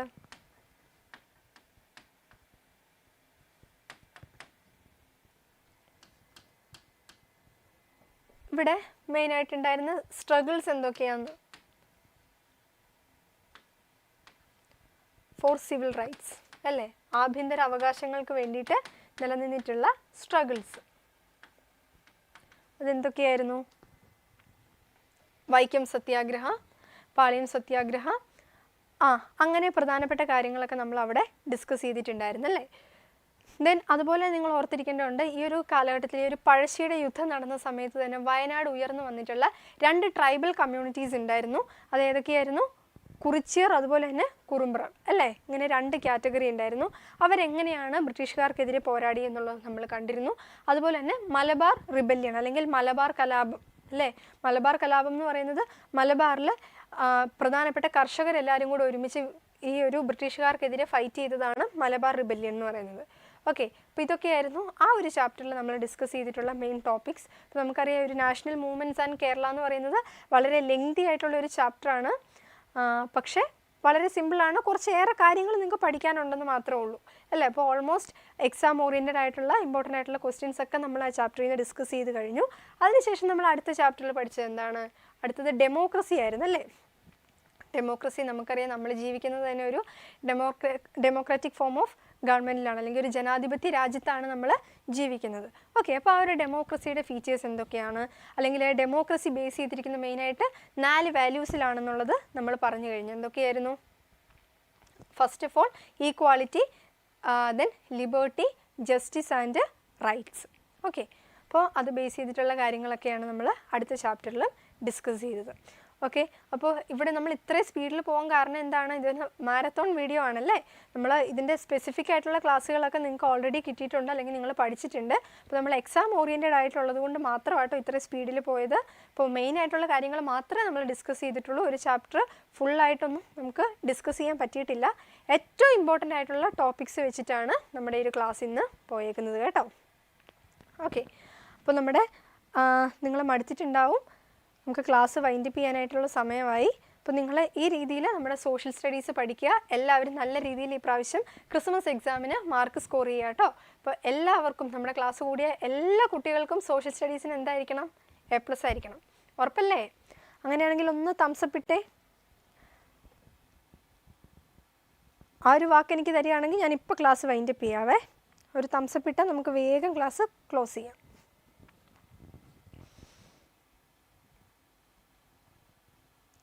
ഓക്കെ, മിസ് 9:02 എന്നൊക്കെ പറയുന്നുണ്ട്. കുഴപ്പമില്ല, നമ്മൾ ക്ലാസ് വൈൻഡപ്പ് ചെയ്യാം കേട്ടോ. ഓക്കെ, അങ്ങനെയാണെങ്കിൽ ഇനി നിങ്ങൾ പോയിട്ട് നല്ലപോലെ പഠിക്കുക, നല്ലപോലെ നമ്മുടെ എല്ലാ എക്സാംസും എഴുതുക. അതുപോലെ ഈ ദിവസങ്ങളിലൊക്കെ ബാക്കി സബ്ജക്ട്സിൻ്റെ ഒക്കെ മാരത്തോൺ വീഡിയോസ് വരുന്നതായിരിക്കും. എല്ലാം നിങ്ങൾ കാണുക കേട്ടോ. നിങ്ങളുടെ കൂട്ടുകാരെയൊക്കെ വിളിച്ച് കാണുക, നല്ലപോലെ പഠിച്ച് നല്ല റിസൾട്ട് മേടിക്കുക. ഓക്കെ, അങ്ങനെയാണെങ്കിൽ ബൈ ബൈ, താങ്ക് യു.